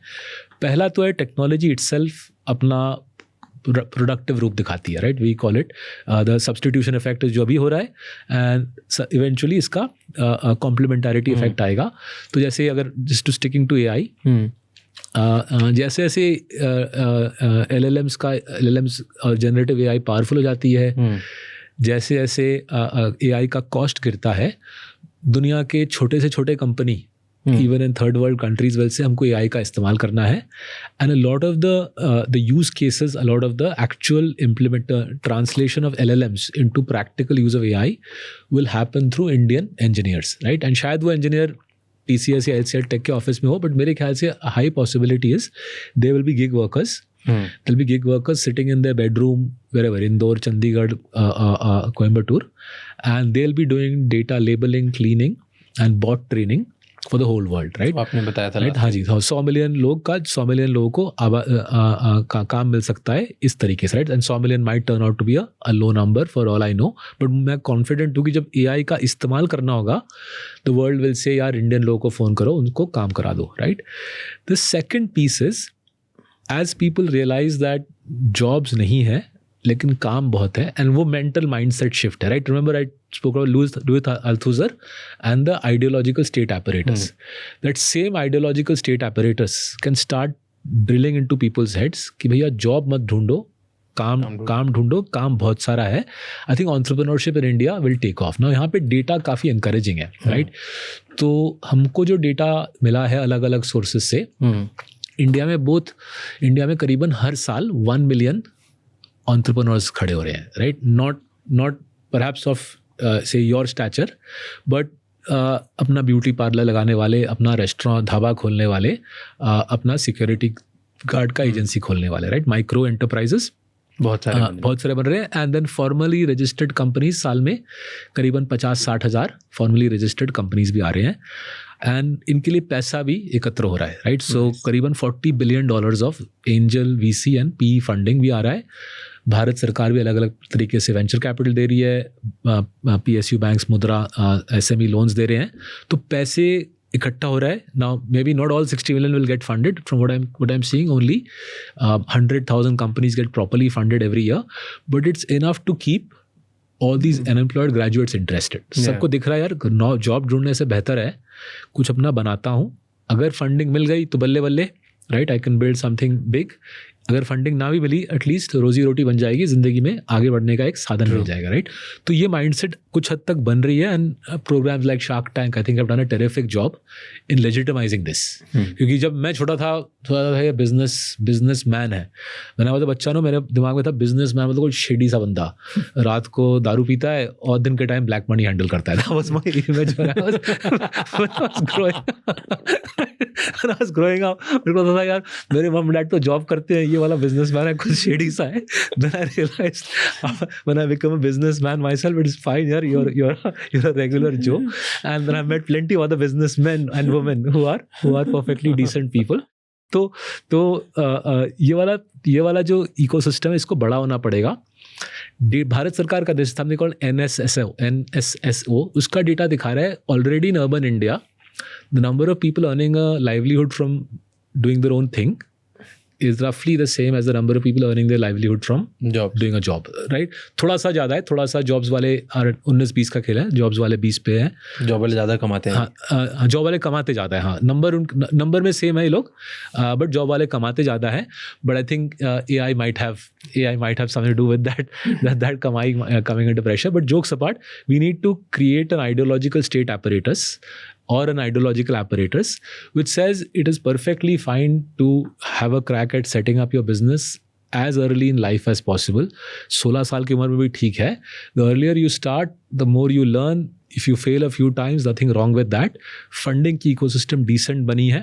जहाँ पे भी जाता हूँ मैं, Bangalore, Hyderabad, Bombay, decent VC ecosystem बनी है, एंजल्स की इकोसिस्टम बनी है और बनेगी, राइट। एंड एक पूरा नया इकोसिस्टम बनाना है कि ये एंट्रेंस एग्ज़ाम का जुनून सर से निकालो और बिजनेस करना शुरू कर दो। कम से कम जितना अर्ली एज हो उतना अच्छा, right. Bill Gates after all was a dropout and so was Mark Zuckerberg. America ने, again going back to America made piece with this point of view. 60 years ago, Microsoft was created. 50 years ago, Bill Gates, Steve Jobs, another dropout, right? They said, yaar, ye college mein jana is overhyped. Let bright people, hardworking people, entrepreneurial people will create their own thing regardless of कोई बड़े college का ठप्पा होना हो. तो इस वाले चीज़ को I think that's the second thing we need to adopt, right? And the third piece is a mindset shift where we move away from seeking legitimacy, status from society, from sarkar, from corporate, वो corner office, वो VP की title, वो मेरी बड़ी गाड़ी, वो मेरा lovely suit, right? The external markers of success, I think increasingly will mean very little. And जितना जल्दी वो अपने जहन में गाड़ सके कि the external markers of success, उसको डिसरिगार्ड करो एंड इंटरनल स्किल बिल्डिंग पे फोकस करो, right? Read, learn, think, train yourself, learn from other smart people and build that skill set internally, right? Because one of the things I've learned in the last 10 years from the time I wrote Unusual Billionaires is I've seen that the best business people in India, their critical ability, their core skill set is that constant ability to sit quietly, read, think, learn and not worry कि दूसरे लोग क्या कर रहे हैं या दूसरे लोग क्या बोल रहे हैं, right? अपने लिए सोचो, अपने आप सोचो, and it's that quiet building a skill, what Warren Buffett calls internal scorecard rather than external scorecard. वो जो successful business people है वो already उनके लिए ये पूरा naturally आता है. Buffett and Indian equivalents, right? मैंने Unusual Billionaires में Berger Paints और कुलदीप सिंह धिंगड़ा जी के बारे में बोला था. I think he exemplifies it. I haven't seen the Dhingra family ever try to grab the limelight for any reason. They're amongst the richest families in the country. But that ability of that family to say, yaar, keep your head down, learn, read, work hard, constantly improve your business and create a money machine which spans decades, generations. ये वाला piece हम जैसे middle class लोगों को अपनाना पड़ेगा, right? So break point को award मिले ना मिले, right? My job, my colleagues' job is keep learning about the country, keep pushing yourself, keep teaching yourself new skills, and वो hard है for middle class बच्चा because we grew up saying exam में number आएंगे, prize मिलेगी, तभी माँ बाप, mummy daddy तभी खुश होंगे. एस्पिरेशन, हाँ, aspiration was external markers of success is what mean anything. खुद को क्या आता है यार, वो भाड़ में जाए, एग्जाम में तो नंबर लाया है क्या, and that then permeates into corporate life. आपने अच्छा काम किया है, इट डजंट मैटर, राइट? आपको प्रमोशन मिली क्या, आपको कैबिन मिला कि नहीं, कैबिन मिला गया, वो पार्किंग स्पेस है क्या तेरा, बाहर गाड़ी लगाते यार तो जरूर जूनियर होगा, right? Now it took me a while to say, it took me as recently as 4 years ago, I used to have a car, I used to worry about this sort of nonsense, and I said भाड़ में जाए सब कुछ, अब मैं taxi में घूमूंगा, मेरे को सरदर्दी नहीं चाहिए, right? And it's a big feeling of liberation कि मेरे पास गाड़ी नहीं है, I agree, मैं टैक्सी में घूमता हूँ, मेरे कोई प्रॉब्लम नहीं है. हाँ, अगर जब बहुत ही पॉटहोल्ड रोड होता है बॉम्बे में, तब लगता है काश मेरे पास 1 करोड़ की SUV होती. फिर मैं सोचता हूँ उसमें सोचो अपॉर्चुनिटी कॉस्ट क्या होता, मेरा कंपाउंडिंग रह जाता. नहीं यार, I'm good with this taxi. So I don't have cabin. हाँ, आपके पास cabin नहीं है. I don't have cabin. Other people have, like me being the entrepreneur or let's say whatever CEO leader you want to put it. I don't have cabin. My managers have cabin and everybody has cabin. And then it's a very liberation feeling, which you said. कि झंझट ही नहीं करना. मैं चलते फिरते किसी की भी टेबल पे बैठ जाता हूँ, आज वहीं होगी मीटिंग क्या. तो वहाँ पे गिल्टी एडमिशन, मेरा कैबिन है, मेरा छोटा सा कैबिन है, वो गिल्टी एडमिशन, राइट? उससे मैं भी तक उसमें मेरे मीटिंग हो जाते हैं, बट हाँ, मैं कोशिश कर रहा हूँ उससे भी आगे बढ़ने का. Like first time when I had office, my first office, I had a cabin and then I was like, फिर मेरे दिमाग में वो सूट्स देखा है तो अब मेरे को कॉर्नर वाला मेरा ही बनाना है. एक दिन मेरा कैबिन और बड़ा होना चाहिए इसमें. लाइक I drop, and इस ऑफिस में आने के बाद I dropped that mindset. It's the most liberating feeling. I think we have now 4-5 different, we have offices in 4-5 different places around the world, and कहीं में मेरा कैबिन कुछ नहीं है और कोई मतलब नहीं है. Fantastic. मुझे याद है करीबन 7-8 years होगा, एक मैंने मार्क ज़करबर्ग की फ़ोटो देखी थी. तो उनका जो कैलिफोर्निया सैन फ्रांसिस्को में फेसबुक का जो ऑफिस है, वहाँ पे फ़ोटो देखी थी. he just had a laptop and he was working on the floor, like on the open floor, like, anybody else in his hoodie and his jeans. And at that time must already been worth $100-200 billion. तो मुझे बहुत striking लगा था कि बंदा सबकी तरह floor में बैठा हुआ है. And I remember on his laptop, the reason I remember the laptop is वो जो कैमरा है ना उस पर पूरा एक टेप चिपकाया हुआ था. तो वो मुझे काफ़ी दिलचस्प लगा कि इसको लगता है कि वो सिक्योरिटी का पंगा है. तो मैंने सोचा मैं भी चिपकाऊंगा, बट फिर मैंने रियलाइज किया यार मैं तो हर दूसरा मिनट मेरे को जूम कॉल करना पड़ता है. But if Zuckerberg can sit in the middle of the floor, right, then I too should. I learned this from Ashish Mohapatra. अच्छा जी. Of business, I've heard about the company, never had the fortune of meeting him. So when I met, he's an incredible person. I think he is genuinely one of the most clear and sorted entrepreneurs. और मस्त frameworks है life में, हर चीज़ बहुत clarity से उनको समझ में आता है. You know how you can bring, I just want to tell you because you should meet him. It's like sophistication of a proper guy. अगर तुमको चाहिए तो वो बोर्ड रूम में बिल्कुल जाके वो एक मैकेंजी कंसल्टेंट जैसी बात कर सकते हैं. And then a Delhi street smart entrepreneur at the same time. Like that combination is lethal और वो तुम्हें मिलता नहीं है. So I've never met him, but I'll give you something which validates your point of view. तो मुझे किसी award jury में डाला गया था. ठीक है, तो आई थिंक फोर्ब्स का अवार्ड ज्यूरी था. And for one category we decided कि ये एंटरप्रेन्योर ऑफ द ईयर है उस फलाने कैटेगरी में. तो as is often the case किसी बड़े होटल में बॉम्बे में अवार्ड फंक्शन हुआ, राइट, आलीशान अवार्ड फंक्शन. बाकी सब आए, वो अपना अवार्ड लेने नहीं आया. He sent somebody else, and I remember that because I never met him, and the reason I remember because I was on the stage supposed to give him the award. वो आए नहीं, किसी और को भेजा अपने फर्म से. And I remember thinking अरे दिलचस्प इंसान है, कभी तो शायद मुलाकात हो जाएगी. Classic. So when I met him, उनकी कंपनी $5 billion थी और कोई कैबिन नहीं था. वाह यार, $5 billion में कोई काम. तो I loved वो आइडिया स्टिक कर गया मेरे को. And when we had like a comparatively bigger office, then we were like, मैं भी ऐसे ही करता हूँ. Now across all my companies, 0 office. ये वाली सोच, राइट, ये वाली सोच बहुत पावरफुल होती है, right. At a simple level लगता है ये एक प्रकार का शोइंग ऑफ है, बट नहीं है. वो इंसान जो एक्सटर्नल मार्कर्स ऑफ सक्सेस से आगे बढ़ सकता है, राइट, वो इंसान अगर by mid-20s, mid-30s external markers of success से आगे बढ़ सकता है, उस जिंदगी में बहुत कुछ कर सकता है in India. Powerful, very very. तो ये वाला तीसरा, that's why I broke into 3 parts. सबसे बेसिक है यार 100 मिलियन गिग जॉब्स हो जाए, लोगों को आमदनी मिल जाए. You said gig jobs, entrepreneurship is one, मतलब you can break down entrepreneurship in 2 parts, right. एक है कि आप बहुत बड़ा एम्पायर बनाते हो, बहुत सारे लोग को एम्प्लॉय करते हो, बहुत आइडिया तोड़ू फोड़ू लाते हो, like that is one. And then other is just आप अकेले हो, फ्रीलांसर जैसे, वो भी एंटरप्रेन्योर ही होता है, अकेले ही कर रहे हो. Which one do you think is more I think viable? To each his own, right, to each his own her own. कुछ लोग जिनको to run a company you don't just need to have business smarts, right, negotiation skills and so on. To run a company also need people skills, right? And not everybody has people skills. People skills में जो अपना emotional control का aspect होता है, लोगों को manage करने का, that's a very distinctive skill. And if you're either an introvert or someone who lacks people skills, but you're able to build formidable subject matter knowledge, so doing your own thing as a gig worker on a global scale, I think very feasible है, very possible है. I think वो perfectly viable career option बन जाएगा. So मानिए you could become the leading headhunter for financial services CFOs for the fintech world, right?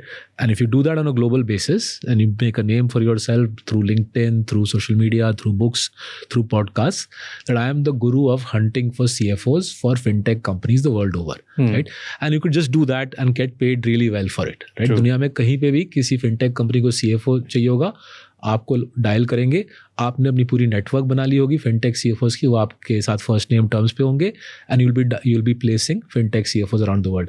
So whilst the negative aspect of AI, of job losses is apparent, the positive aspect of this being a connected world, I think उसको हम पूरा फ़ायदा नहीं उठाया India में. हम अभी भी थोड़ा सा सोचते हैं अपने देश के अंदर, whereas हमारे देश में जो टैलेंट है, जो हमारी एजुकेशन लेवल्स हैं, they can be used to service the world, and I think वो होगा. Increasingly people will say if I need the world's best expert on, say, influencing podcasts, if that person is sitting in Coimbatore, even if I'm sitting in Frankfurt, let me reach out to him or her. In that global ecosystem, we will find our place in the sun. Interesting. So you said ki to each their own, and if you can just become really, really good, both have opportunities, regardless of the technology playing a Absolutely. role. And let me validate that, right? Let me validate that by using your own example, right? Why did Macron do a interview with you, right? ऐसा तो नहीं कि उसको कल election लड़नी है, राज शमानी के साथ पॉडकास्ट करेगा तो swing हो जाएगा votes. He did a pod with you because he's just as interested, right? Or his team is just as interested in Macron की image building here, because for all he knows or we know, in his post-political career, he might be a business leader who needs to build out an India franchise. And if therefore people in India are familiar with him, then so be it. Plus, there'll be enough people in France or across francophones around the world who will be watching your pod, right? The global aspect of what we do is actually pretty powerful, right? And in a way, our life is a dance between appealing to a global audience if we are doing something very niche. तो अगर आप influencer, fintech CFOs के expert हो, अगर आप global audience बनाओगे तो आप एक niche चीज़ को बड़ा career बना सकते हो. And then you loop back to local knowledge, right? So you loop back to saying, I'm an expert on the Indore restaurant scene, on the Indore खाने पीने का scene. It's a niche market, but अगर आपको इंदौर में restaurant लगानी है या food में बिजनेस करना है, आप मुझसे कंसल्टेंसी लो या मुझको आप टर्न की प्रोजेक्ट दो, मैं आपका बढ़िया सा रेस्टोरेंट शुरू कर देता हूँ इंदौर में, राइट?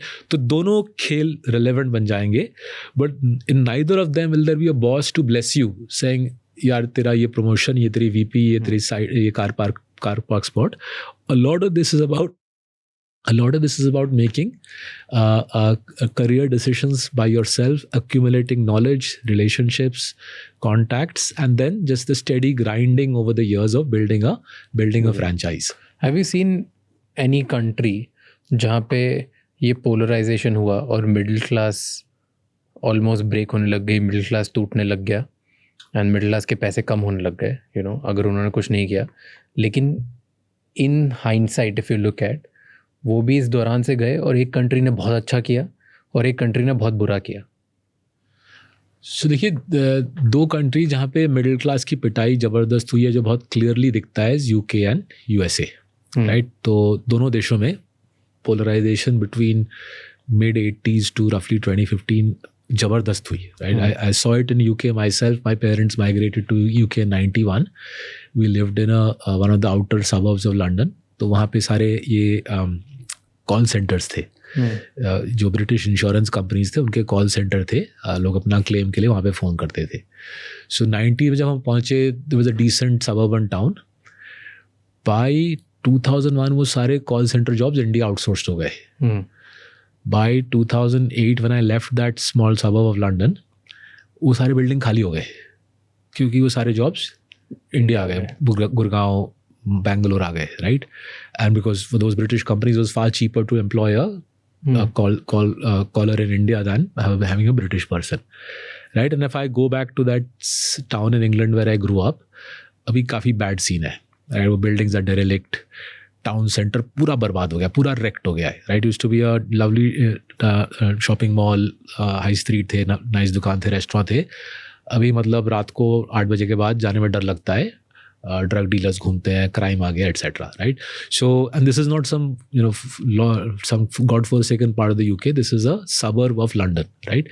And 10 साल में jobs वहाँ से इंडिया आ गए, ठीक है? And by the way, this is one of the reasons for writing Breakpoint. ये जो changes होते हैं बहुत स्पीड से होते हैं. So ऐसा नहीं कि आप और मैं बहस कर रहे हैं आज से 5 साल बाद धीरे धीरे होगा. ये स्पीड से इंडिया में हो रहा है. And it's so fast that unless you're awake and alive, right, you can neither understand the risks to your business nor appreciate the upside possibilities. So UK में मैंने ये पिटाई देखी है. US में मैं बड़ा नहीं हुआ था, मैं काम पे जाता हूँ. But US में जब मैं छोटे शहरों में जाता हूँ, I can see the challenges in small towns in America. Why just small towns? Even if you go to say places like Philadelphia, उसके थोड़े से वर्किंग क्लास इलाके हैं, फिलाडेल्फिया जैसे शहर में या शिकागो जैसे शहर में वर्किंग क्लास इलाके हैं, they're terrifying places to go to. Right, मतलब होश उड़ जाता है, पूरा स्लम जैसा माहौल है. There are young man wearing hoodies and with weaponry, and रात को 5 बजे के बाद कोई ऊबर ड्राइवर आपको वहाँ पे, रात को क्या, शाम को 5 बजे के बाद कोई ऊबर ड्राइवर आपको वहाँ पे ले नहीं जाएगा, बिकॉज बोलेगा गाड़ी का पहिया वैया उठा के ले जाएंगे, आप और हम तो ख़त्म ही हो जाएंगे, गाड़ी का पहिया भी नहीं रहेगा. So that's America and UK for you after 20-30 years of white collar jobs being outsourced to India and blue collar jobs being sent to China. तो अब क्या हो रहा है उधर? वहाँ पे सीन टफ है का तो बहुत खराब है, that we know. and that's why US में मांगा है, right? Right? So what we discussed it in the previous part, what Trump very cleverly did is he saw this and he said यार ये लोग तो पिट गए हैं, इनको समझ नहीं आ रहा है ये क्यों पिटे हैं, right? Because to be honest, if you and I lived through that 10 years में पूरा हमारा ज़िंदगी अपसाइड डाउन हो गया, राइट, होश उड़ गए. सोचिए 1984 में Bruce Springsteen sings born in the USA, right. Basically हम कितने प्राउड हैं कि हम अमेरिकन हैं, बॉर्न इन द USA, हमारी मस्त ज़िंदगी है. By 2004 those jobs are gone to China, right. Unemployed in the USA हो गया वो तो, born in the USA, unemployed in the USA हो गया, right, in the space of 20 years. And Trump by 2014 is saying यार ये मेरे लिए तो मौका है, ये सारे गरीब अनएम्प्लॉयड फ्रस्ट्रेटेड गुस्से में हैं, इनको मैं बोलता हूँ तुम्हारे पंगे क्यों आए, एक तो चाइना ने तुम्हारे जॉब लिए हैं और बाकी सारे जो बाकी इमिग्रेंट लोग हैं इंडिया से. हाँ, initially he started with in his first term, when he did his first term he said सारे immigrants, and in the second term he realized let's villainize Asians and then Indians, and then you can see we discussed in the last part, इस वाले में क्या किया, out of nowhere जाके Iran को फोड़ दो, क्योंकि ईरानियन लोग imminent अटैक करने वाले हैं हमारे ऊपर, तो उनको फोड़ दो, and you are now seeing the consequences of that, right? So neither UK nor USA have found any answer, but the politicians have capitalized by focusing on middle class discontent. Now अगर positive story लेनी है, positive story, before positive, do you think कि UK और US वहाँ पे middle class ये नहीं समझ पाए कि जॉब्स जा रही है, ये चेंज आ रहा है, जो ये एक बार पहले UK में हुआ, फिर US में हुआ, उनकी जॉब्स इंडिया में आ गई, उनकी जॉब्स US चाइना में चली गई, हमारी अब इंडिया में ये होने पा रहा है और ये हो रहा है, हमारी जॉब्स AI खा रहा है, राइट, मतलब हमारे इधर चाइना वगैरह नहीं जा रही jobs, it's just our jobs is going to AI, and your prediction is कि सेम चीज हमारे इधर भी होगी और ये होने लग गई है. होने लग गई. सो UK एंड US, उनका स्टेट सिस्टम तो अच्छा था, there was better health care, better probably kids education, तो वहाँ तो भी सर्वाइवल हो गया. यहाँ पे अगर ऐसा हो गया तो देन हाँ जी, so we don't have education, we don't have health. तो आपने ये मुद्दा छिड़ा ना, इसमें मेरे ख्याल से I lived through the UK वाला piece and I saw Brexit in a sense, India आ गया था बट Brexit मैंने देखा यहाँ पे बैठे बैठे. तो 3 चीज़ें होती है राज जो बहुत दिलचस्प है. जब ये रियल टाइम होता है, राइट, जब रियल टाइम होता है, the town where I grow up in London when it was being hollowed out, nobody told the people in that town क्या हो रहा है, right. It took me, because I used to go between India and UK, it took me 10 years. मैं school ख़त्म किया, college ख़त्म कर job शुरू किया. It took me 10 years to understand why the town I grow up in the suburbs of London got hollowed out. वहाँ के लोगों को तो शायद आज तक समझ नहीं आया क्या हुआ है, मुझे 10 साल लगा, and nobody told the people in that town. There was a local newspaper but उसमें इस प्रकार की खबर नहीं आती थी, and local politicians kept their mouth shut in that town in England. They didn't explain कि आपके सारे jobs इंडिया जा रहे हैं, because I don't know why, I mean they just didn't do it, right? Similarly, जब America के jobs suck out हो गए चाइना में, it wasn't until 2005-06, by which time most of the jobs had gone to China, that आलोचना शुरू हुई है US में कि यार आपके jobs तो निकल गए यहाँ से, and that's the first pass to realize. आज भी इंडिया में कुछ लोग हम जैसे बोल रहे हैं कि रोबोटाइजेशन हो रही है, ऑटोमेशन हो रही है. When we were researching Breakpoint, we went back and looked at studies in India. Studies have been done from 2012 onwards कि इंडिया में फैक्ट्री से जॉब निकल रहे हैं, right, and the data suggest that factory jobs तो automate होने लगे India में करीबन सन 2000 से, राइट. तो रिसर्च रहता है, डेटा में दिखता है, लेकिन कोई इसका जिक्र नहीं करता, because it doesn't suit anybody to publicize these things. If I am the employer automating my factory, I'm not going to do a podcast with Raj Shamani saying, Raj, मैं अपनी factory automate कर रहा हूँ, 90% लोगों को निकाल रहा हूँ. If I am the politician in that neighborhood, neither am I going to be telling my constituencies, I'm sorry, कल से तुम लोग सब unemployed, right? So, and the academic को बैठ के अपना पेपर लिख रहा है, but उसकी पेपर कोई पढ़ नहीं रहा. Other than geeks like me who are reading it now saying, अरे इंडिया में तो डेटा में दिख रहा है कि 25 साल से हमारी फैक्ट्री से जा रहे हैं. तो ये पहला पंगा होता है. दूसरा पंगा, even after the jobs are gone, right? So UK US के जॉब्स चले गए हैं, right? UK कॉल सेंटर्स के जॉब यहाँ पे आ गए हैं, US के जॉब चाइना चले. Even after the jobs are gone, it's not obvious क्या करना चाहिए, राइट? सो अमेरिका बोल रहा है ना, ट्रम्प बोल रहा है कि मैं अमेरिका में जॉब्स बनाऊंगा. बस तुम कैसे बनाओगे? Why will any factory owner in his right mind pay 4 times the Chinese salary to employ Americans in Michigan, right? और मिशिगन ऐसा भी नहीं कि कोई बहुत बड़ा भयंकर इंफ्रास्ट्रक्चर है कि मिशिगन में कुछ कॉम्पिटिटिव एडवांटेज आ जाएगी. Similarly if I am an insurance company in the UK, why will I bring the jobs back to UK? ठीक है. कुछ हद तक अब वेस्टर्न कंपनीज क्या कर रहे हैं, rather than an Indian call centre which is the next hit we face, they are saying अब AI काम करेगा. सो दे आर सेइंग अब इंडिया में कॉल सेंटर में इंडियंस को निकाल के AI लगा दो. But it's not clear what do you do in UK and US to create job back there, right? So वो दूसरा पंगा है कि एक तो लाइव जब होता है कोई बात नहीं करता, जब अनएम्प्लॉयमेंट और बर्बादी आ भी जाती है, other than creating racist sentiments in the western world, Brexit, MAGA, it's not clear to politicians what is the economic answer to this problem, right? And the third aspect to this, you were asking about constructive, positive case studies. Positive case studies हैं, but गिने चुने हैं. So for example, Japan I think is a positive case study, right? Japan में इस प्रकार का middle class hollowing out नहीं दिखता है, राइट? So जब मैं जापान में 2 बार काम पे गया हूँ, उस देश में मैं काफ़ी घूमा हूँ, मुझे इस प्रकार की बर्बादी नहीं दिखती जिस प्रकार की बर्बादी UK US में दिखता है. जापान में उल्टा प्रॉब्लम, उनकी आबादी नहीं है, right? So they've got lots of old people.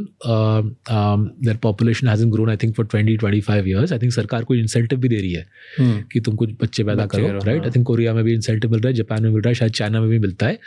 तो जापान में ये मिडिल क्लास होलोइंग आउट नहीं हुआ है. I won't be able to tell you 100% क्यों ऐसा, why were they able to escape this, because they are also an industrialized country, but I guess they were able to stop a big part of their jobs going to China. कुछ I'm sure Toyota and Sony and Panasonic would have sent some amount of production to China, but I think they were able to hold on to enough by automating the factory and robotizing the factory to the extent where anyway labor की ज़रूरत नहीं है. Factory becomes immensely robotized, automated, plus उनकी population, बच्चे पैदा हुए नहीं, तो ऐसा तो है नहीं कि बहुत बड़ी आबादी को काम पे लगाना था. जो गिनी चुनी आबादी थी, they have a very good education system, very good health care system, उनको अच्छी पढ़ाई लिखाई करी, and they put them in managerial jobs और finance jobs. So that's one country I have seen which has escaped this. But ये भी बोलना पड़ेगा, जापान ने इमिग्रेंट्स लिए नहीं, because if you take immigrants, that's part of the challenge, right? UK और US ने बहुत सारे immigrants लिए, those guys displaced local workers as well. The local workers then got screwed both ways. एक तो immigrant आ गया, दूसरा चाइना चला गया जॉब्स या इंडिया चला गया jobs, and the local fellow got completely zapped and then voted for Brexit और मागा. तो Japan is a good case study. अब उसका किस हद तक हम फ़ायदा उठा सकते हैं इंडिया में, मुझे क्लियर नहीं है. एंड देयरफॉर मेरा जो जहाँ तक मुझे समझ आ रहा है अभी, we will have to think our way through this. No other country at as low a per capita income as us. अभी हमारी पर कैपिटा इनकम केवल $3,000 से भी कम है. We're amongst the poorest 40 countries. We're a poor country, but because our middle class is relatively prosperous, right? वो जो tax भरते हैं, टैक्स भरने वालों की एवरेज इनकम बैठती है 10.5-11 लाख. तो their second world status. Because our middle class is relatively prosperous, उनको AI उड़ा रहा है. सो बहुत स्ट्रेंज सिचुएशन है. We are a poor country. Similar हमारी levels of income are similar to sub Saharan Africa. Average basis पे हम सब सहारन अफ्रीका जैसे हैं, बट AI का प्रहार हमारे ऊपर उतना ही पोटेंट है जितना कि UK US के ऊपर है, राइट? तो ये वाला जो kind of we are getting the worst of both worlds, कि ना हमारी इनकम ज़्यादा है, ना हमारे पास कोई technological advantage at this point, और हमारी अब पिटाई होने वाली, राइट? तो ये वाला piece, and therefore we have to think for ourselves, understand the problem. पहले तो अगर आप सोल्यूशन ढूंढने के लिए आपको प्रॉब्लम समझनी है, to understand the problem and then say how do we move forward. in Breakpoint, we're saying we move forward by A, looking for the gig jobs that the new AI wala world will create. B, by changing mindsets, changing our ideology. वो exam, rattabazi and exam छोड़ के becoming entrepreneurs early in life, realizing that jobs are few, but there's plenty of work.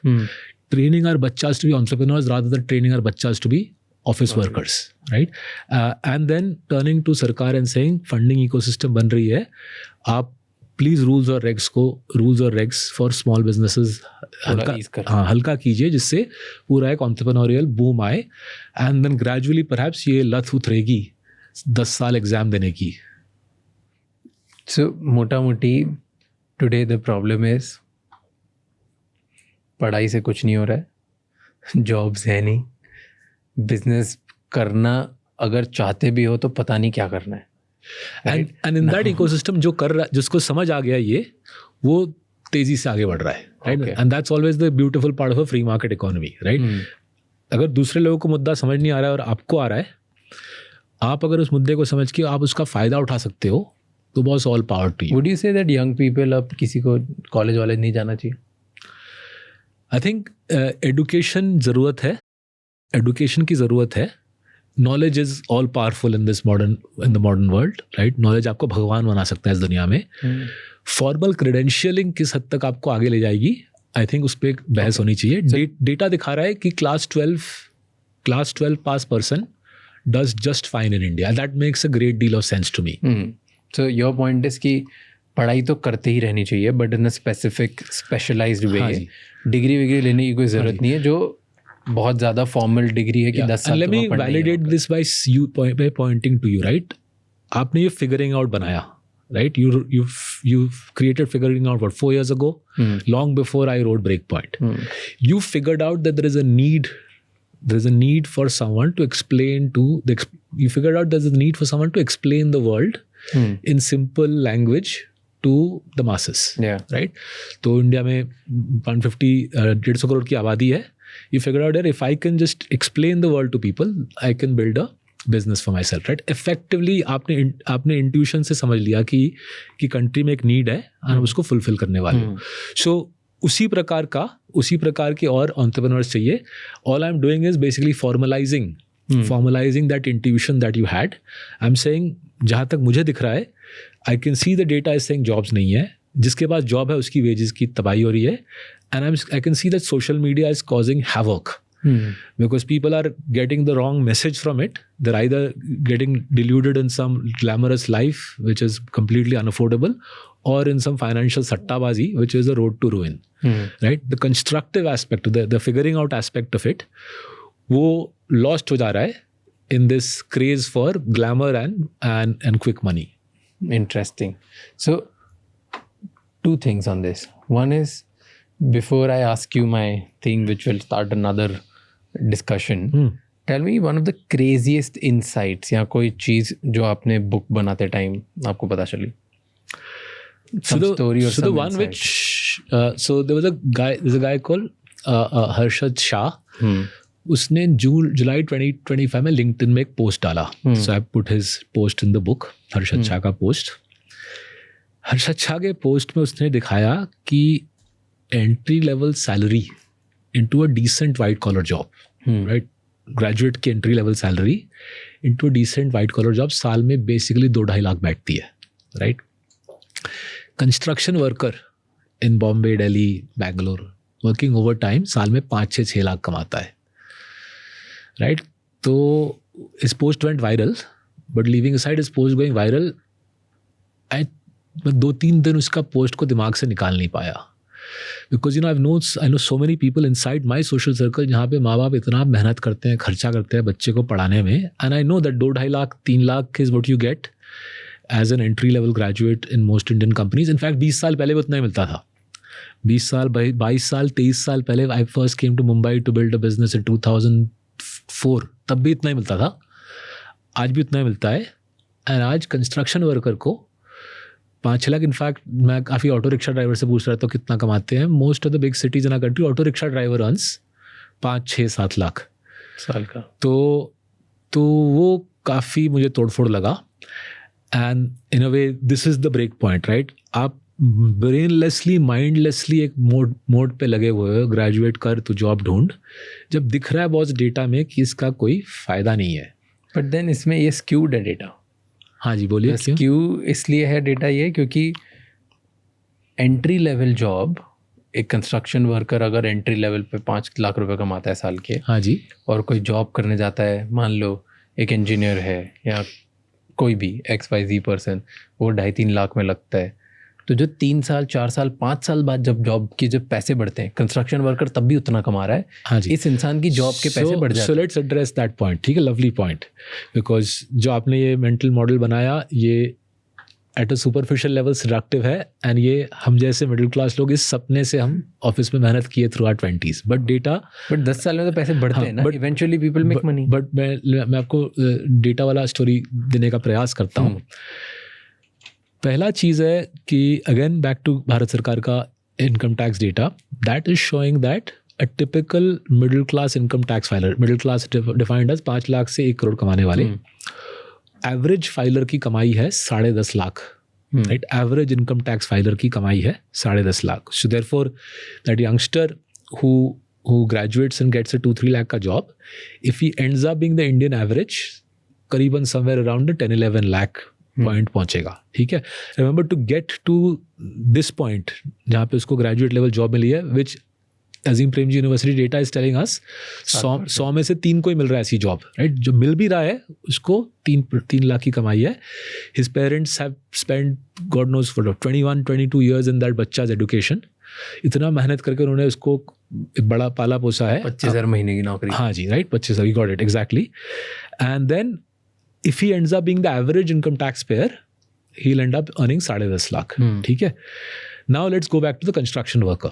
I agree with you. अगर वो सारी जिंदगी construction worker ही रहा तो वही 5 लाख पे रहेगा, right? But my reckoning is that person is far more likely to do something entrepreneurial and become your next Ash Mohapatra perhaps of business than the dude who's graduating.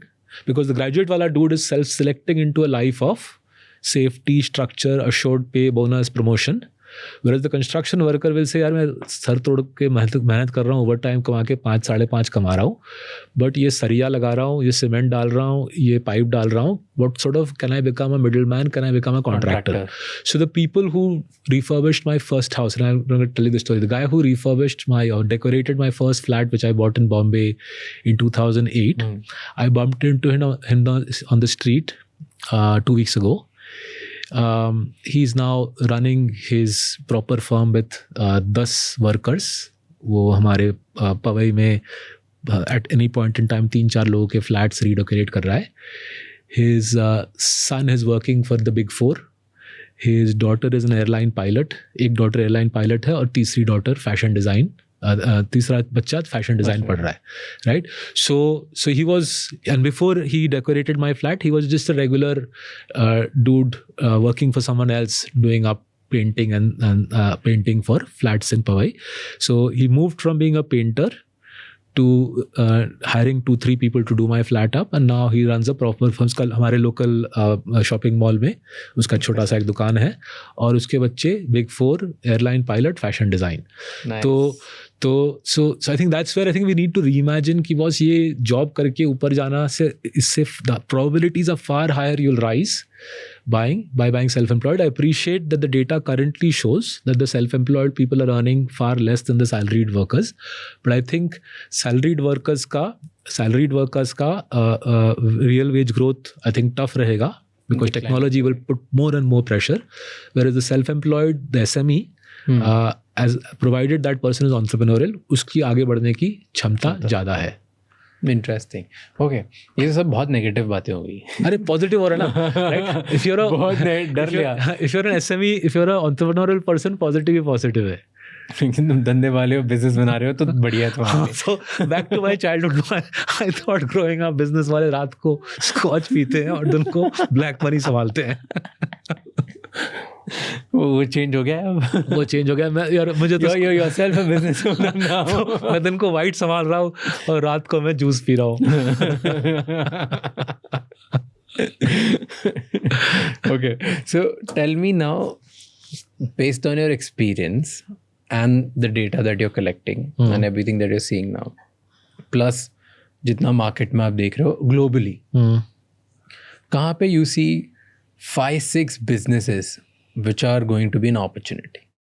Specific बताना, and we'll talk about specific opportunity which you feel कि यार ये दिख रहा है इधर कुछ हो सकता है. Doesn't matter बहुत hard हो या बहुत बेकार हो या बहुत easy हो. So पहला तो जो मेरे ख्याल से बहुत बड़ा अपॉर्चुनिटी बनेगा, and you know someone of the stature of say Mukesh Ambani और Jensen Huang will grab it. So let me explain थोड़ा सा. अभी क्या होता है, if you are a big company and you want your project done, you call up a TCS or an Accenture, right? वो बड़ी company है, वो लाखों लोग लगा देते हैं, आपका पूरा ऐप या आपका सॉफ्टवेयर इंटीग्रेट कर देते हैं आपके सिस्टम्स के अंदर, right? Increasingly, as AI does a lot of this work, right, as Claude or Anthropic का Claude या ChatGPT does a lot of the work, especially for small and mid-sized companies who can't afford to hire a TCS or an Accenture, they'll end up calling a smaller version of TCS Accenture. And say मैं south Africa में restaurant chain हूँ, मेरे पास से 4 fried chicken के restaurant हैं और मुझे एक पूरा मेरा कस्टमर सर्विसिंग AI पे डालना है. स्विगी जोमेटो वाली पीस साउथ अफ्रीका में मुझे AI पे डालना है. आप मुझे 5 दिन में फॉर $5,000 करके दे सकते हो क्या, right?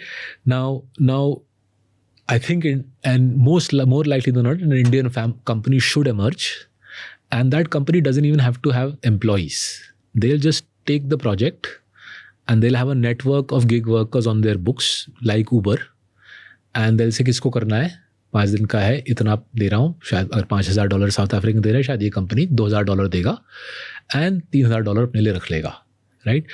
And because remember, the South African restaurant chain might necessarily not necessarily know how to use AI to create its software, but it knows that it just has to call this or go to the website of this Indian company and put this work request there, right? So ये एक colossal सा business बनेगा, and I think if you take this business model to its logical extreme, I think it basically destroys the business models of the conventional IT services companies, right? So मेरे पास कुछ Accenture के share हैं, तो hopefully before बड़ा फटफट ना जाए, मैं कुछ शेयर का कुछ कर लूँगा, right? So ये पहला मॉडल है, right? Now ये मैंने आपको in the context of coding बोला, but this is just as applicable for say a company saying मुझे अपने employees को marketing की training देनी है, right? राज, मुझे आप एक क्यूरेटेड सड़ा पॉडकास्ट बना के दे सकते हो क्या, मार्केटिंग की ट्रेनिंग, और हमारे एम्प्लॉयज़ मानो प्लास्टिक पाइप बेचते हैं, right? And there will be someone like you who will know how to use available content AI and say बिल्कुल आपके लिए हम 24 घंटे में 5 घंटे के ट्रेनिंग प्रोग्राम बना देंगे on how to sell plastic pipes across India, and वो कंटेंट आपको हम 4 लैंग्वेज में दे देंगे, right? So not just coding, but knowledge, skilling, right? Of every sort. There will be intermediaries who'll emerge, who will say, we'll package it for you at low cost, at high speed, and give you whatever you need. So remember, even for chota businesses, time is money. If you give me that that training plan for my training content for my sales team 2 months from now, वो 2 महीने मेरे sales team की कमाई नहीं आई, right? And if you therefore give it to me in 2 days from now, I'm that much more inclined to give it to you, and the more effective it is, the more I will say, यार अगली बार जब ज़रूरत पड़ेगी राज के पास ही जाएंगे, या वो छोटी सी IT कंपनी जिसने हमारे लिए पूरा फटाफट बना दिया, right? And I think that this will end up being a colossal industry, and I stress again, I don't think इसके लिए आपको कोई बहुत बड़ा कंपनी बनाना है.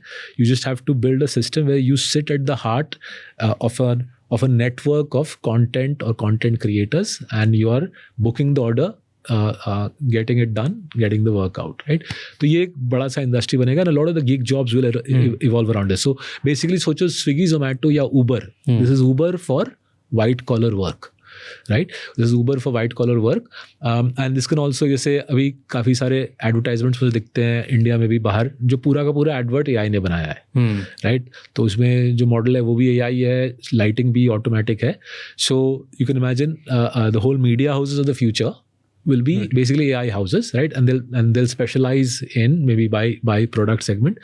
तो India का I think इसमें बहुत बड़ा play है, because why would you want to hire a Chicago-based media house if you can get the same work done in Oshiwara for 1/3 the cost, right? And I think वो आएगा, वो ज़माना आएगा, and smart people across the world will say यार भाड़ में जाए Chicago based या Hollywood based media house, हम ओशीवाड़ा जाते हैं, नॉर्थ बॉम्बे में करा लेते हैं, ठीक है? तो ये एक बड़ा सा पहलू आएगा.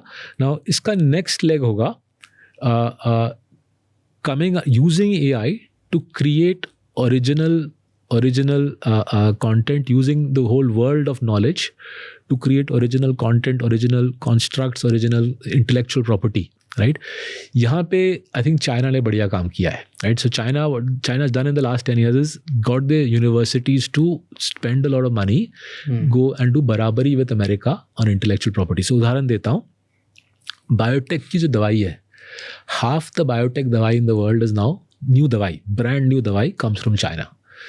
10 साल पहले जीरो था, it was all America. Right, China ने बोला कि अब सारा दुनिया का नॉलेज इंटरनेट पे है, हम पढ़े लिखे लोग हैं, हम क्यों सिर्फ फ़ोन बनाएंगे और क्यों सिर्फ गाड़ी बनाएंगे, हम बिल्कुल ब्रांड न्यू इंटेलेक्चुअल प्रॉपर्टी फोड़ेंगे. Right, and I think we have got enough intellectual firepower in the country to do it. We need to spend the money on it. Now, I'm not so sure the government will spend the money, but I think our corporate should spend the money. तो उदाहरण देता हूँ, American companies सालाना $700 billion खर्चते हैं research पे, R&D पे. Indian companies खर्चते हैं $20 billion. Right, 1/35. Right, तो ज़रूरत हम plenty of our companies have enough and more money. Bank balance sheet में कैश तो है ही बहुत. स्टॉक मार्केट बोल रहा है भैया कितना चाहिए ले ले तू. राइट, बट मालिक बोल रहे हैं नहीं यार ये ज़्यादा पंगा नहीं लेना, ये R&D का पता नहीं क्या होगा, कुछ फ़ायदा आएगा या नहीं. तो वही पुरानी बिस्किट बनाते रहनी है. वो बिस्किट बनाने से बन जाता है ना 15% प्रॉफिट मार्जिन, तो उसमें मेरा ज़िंदगी गुजर जाएगा. I think a new generation of Indian entrepreneurs will say screw this, let's either raise the money from private equity और द स्टॉक मार्केट और borrow the money and throw it at R&D, because we have seen China do it with no or limited help from America. China has built an R&D machine which, as I said, in biotech they are doing बराबरी. and शायद आज से 20 साल बाद biotech की सारी दवाई China ही वही बनाएंगे. देन हम बोलेंगे यार हम कहाँ रह गए, हमारे से वो पंगा ले रहे हैं. देयर सेइंग अगर आपको दवाई चाहिए तो हमको ये दो वो दो. Right, so it's a choice is ours as a country. Either we spend the money on R&D and it's a choice for our promoters, not so much for our government, or we get left behind, right? So ये दूसरा मेरे को बहुत exciting possibility लगता है कि शायद अगले 20 साल में हमारी एक R&D की लहर आएगी जहाँ पे इंडियन entrepreneur बोलेगा why am I not the world leader in, for example, auto ancillary technology, right? And the third aspect is in the line of work what I do. मुझे तो लगता है पूरे दुनिया का पैसा आज से 10 साल बाद 20 साल बाद पूरे दुनिया का पैसा इंडिया से मैनेज होगा. Because if technology is gonna do a lot of the management, why should we be left behind in figuring out how technology can manage money? Right? जब तक इंसान पहले से पैसे मैनेज करता है तो लोगों को लगता है I'll give money to my type. If I am a French national, मैं भरोसा करूँगा ज़्यादा फ्रेंच लोगों को, मैं इंडियन लोगों को उतना भरोसा नहीं करूँगा. But if anyway, gradually the managing of money will go to first ETFs, index funds and then AI. तो किसको क्या पड़ी है, वो AI इंडियन AI है या ब्रिटिश AI है. सो फाइनेंशियल सर्विसेज, बैंकिंग, सो रेवल्यू नाम का एक बैंक है लंदन का, वो पूरी दुनिया में फैल रहा है. It's an AI driven bank, run out of London, वो इंडिया में भी आ गया है. इस प्रकार से Indian AI driven financial services institutions will go global. And lot of people, especially younger people, are not going to care कि ये AI इंडियन है, because they'll say यार इसके नीचे जो LLM है वो मोस्ट लाइकली अमेरिकन है. एंड उस LLM के ऊपर किसी ने अगर कुछ इंटरेस्टिंग किया है, यूजफुल किया है, provided I can see a reliable है and it's regulated by the Swedish regulator और the European regulator, the US regulator, the fact that there is an Indian company behind it doesn't matter. So the ability to do things which are global, because remember we are the benefit of the modern wave of technologies. We in India are getting the latest technology, right? We can't say हम पीछे रह गए, technology तो मिल रही है. जहाँ पे हम पीछे रह जा रहे हैं is the utilization of technology for doing science, for doing R&D, for doing research. We are very content to do the day-to-day earn the 15-20% return on capital and say हमने कुछ बढ़िया फोड़ लिया. The Chinese are saying we are not content to do the day to day. We will use technology, push it to its limits, and create brand new intellectual property which we will monetize and निचोड़ो the world. तो अगर वो निचोड़ो वाला research करो, monetise करो, निचोड़ो वाला mindset नहीं रहा तो we'll get left behind. And again, I think that's the mindset shift we need to do. Rather than doing IT services, rather than just doing generic dawai, rather than just doing copy paste of financial services, if we are willing to take the risk, do the extra effort, come up with brand new intellectual property, then there's a global market for it. True. How far do you think India is to America and China? देखो, per capita income में तो China is 5x, America is 30x, right? Per capita income में बड़ा अंतर लगता है. But I've watched China close the gap with America, and especially on the knowledge and IP front. I've watched China close the gap with America over the last 20 years, and I've watched America itself pull away from Europe over the last 20 years. And if I go back further in time, वो 1880 से 1930 के बीच, I saw, if I read 1880, Britain was the world's preeminent superpower. वही था, world ही था वो. हाँ, पूरा सब कुछ ब्रिटेन में था. बाय 1880 की अगर आप यूएस की डिस्क्रिप्शन पढ़ोगे, फटीचर कंट्री है, गरीबी है, अंधकार में है, लड़ मरते हैं एक दूसरे के साथ, गोलीबारी चलती है. By 1930 they were the world's preeminent superpower. तो 50 साल में उन्होंने एक पूरा सत्ता परिवर्तन कर दिया, ब्रिटेन को डिसलॉज कर दिया.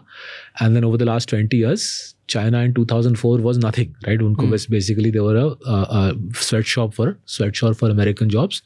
चाइना इन 2026 आधी बायोटेक दवाई दुनिया की नई दवाई वहाँ पे बन के आ रही है.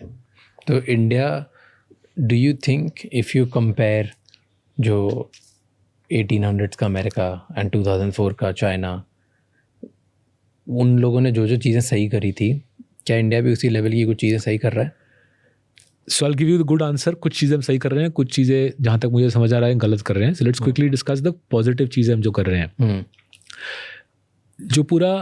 जो ये angel venture capital, private equity, ये वाला जो जुनून इंडिया में आया ना, ये पॉजिटिव आया. शार्क टैंक वाली जो स्टोरी है, 1 million entrepreneurs a year, right? So if you look at American and Chinese culture, the early stages of growth take off.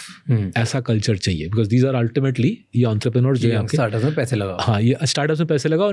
वो बंदा चाहिए जो बंदा रिस्क लेने के लिए तैयार हो, right? Because with the best will in the world, the angel is not going to call up, he's not going to call up HDFC Bank या TCS के middle managers, भैया तुमको पैसे चाहिए क्या? He's not going to do that, right? He wants someone who's saying मैंने job छोड़ दी है, मैं अपनी लाइफ लगा रहा हूँ इस पे, आपको देना है नहीं, राइट? सो हमारे देश में वो आबादी अच्छी सी बन रही है, right? And very similar to America 1880s, China of 25 years ago, right? वो पॉजिटिव चीज़ है. And it's very difficult by the way manufacture this. Lot of European countries, France, Germany ने बहुत कोशिश की है. वो लोगों को लाइक कोशिश करो आप एंटरप्रेन्योर बनो, एंड दे सेइंग नहीं, हमको कोई एंटरप्रेन्योर बनने की इच्छा नहीं है, right? So you can't manufacture this. इसमें एक कुछ कल्चरल एलिमेंट रहता है. एंड स्पेशली हमारे देश में जो आज की जो 25 साल के नीचे वाले एज ग्रुप है, and it's interesting, it's not just Gujaratis, Marwaris, Sindhis. I am seeing Oriyas, Bengalis, Marathis, Tamils, सब कर रहे हैं. हाँ, सब कर रहे हैं. सब में एक जोश आ गया है कि अब हमको एंटरप्रेन्योर बनना है, and we need more of this. We need to king size this ambition. जो नेगेटिव वाला पीस है, अभी भी इतने रूल्स, इतने रेग्स और इतना रेड टेप है कि इंसान पागल हो जाए. तो मैंने किताब में साइट किया, because I still can't believe it. So अगर आपके या हमारे ऑफिस में हम पैंट्री में अगर हम चूल्हा लगाएंगे ना, even induction cooktop, if you cook hot food, you cook food, you need a licence, right? FSSAI का लाइसेंस चाहिए, राइट? चाय बना सकते हैं, वो केटल में पानी गर्म होता है, बट अगर आप मैगी बनाते हो, अंडा तलते हो, तो आपको लाइसेंस चाहिए. लाइसेंस के साथ साथ आपकी एनुअल इंस्पेक्शन होगी. लाइसेंस की एक फ़ी है, थैंकफुली फ़ी कुछ भयंकर नहीं है, बट फ़ी है, बट आपको इंस्पेक्शन होगी आपकी, राइट?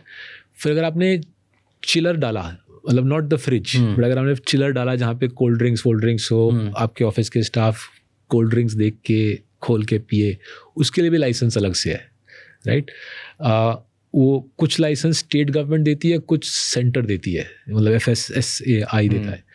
कुछ का एनुअल रिन्यूअल है, कुछ आई थिंक 2 साल में रिन्यू होता है, कुछ का हर साल इंस्पेक्शन होगा, कुछ का 2 साल छोड़ के, राइट.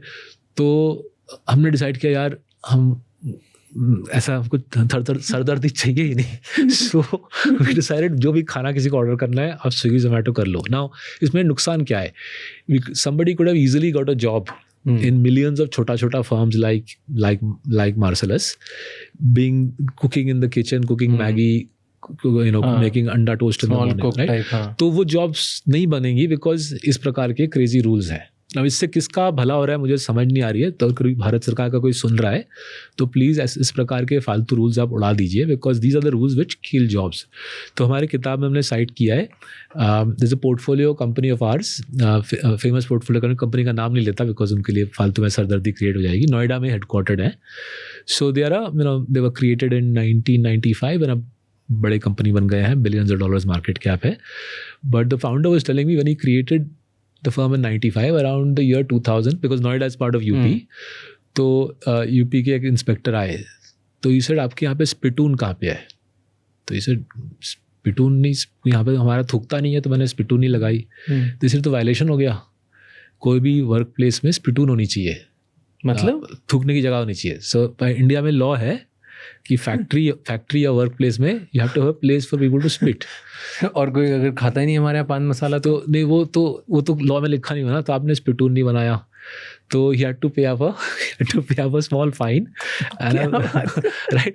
तो हमारे देश में ऐसे हजारों चीज़ें हैं where the whole purpose is to create some कोई इंस्पेक्टर का कोई कुछ हो जाए आपके ऑफिस में. तो इसलिए मैंने बोला हमारे ऑफिस में कोई हॉट फूड बनेगी नहीं. किसी को हॉट फूड चाहिए आप ऑर्डर कर लो.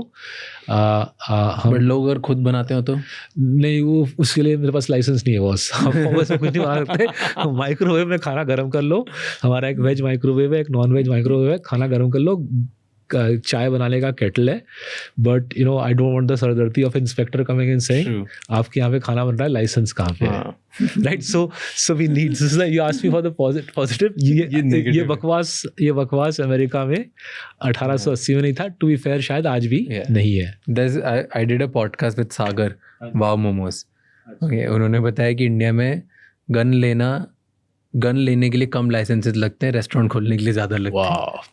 मेरे पता है इमेजिन बॉम्बे में कुछ 70 लाइसेंस लगते हैं होटल चलाने के लिए बॉम्बे में. And you and I know for each of those licences क्या क्या करते पड़ना रहेगा.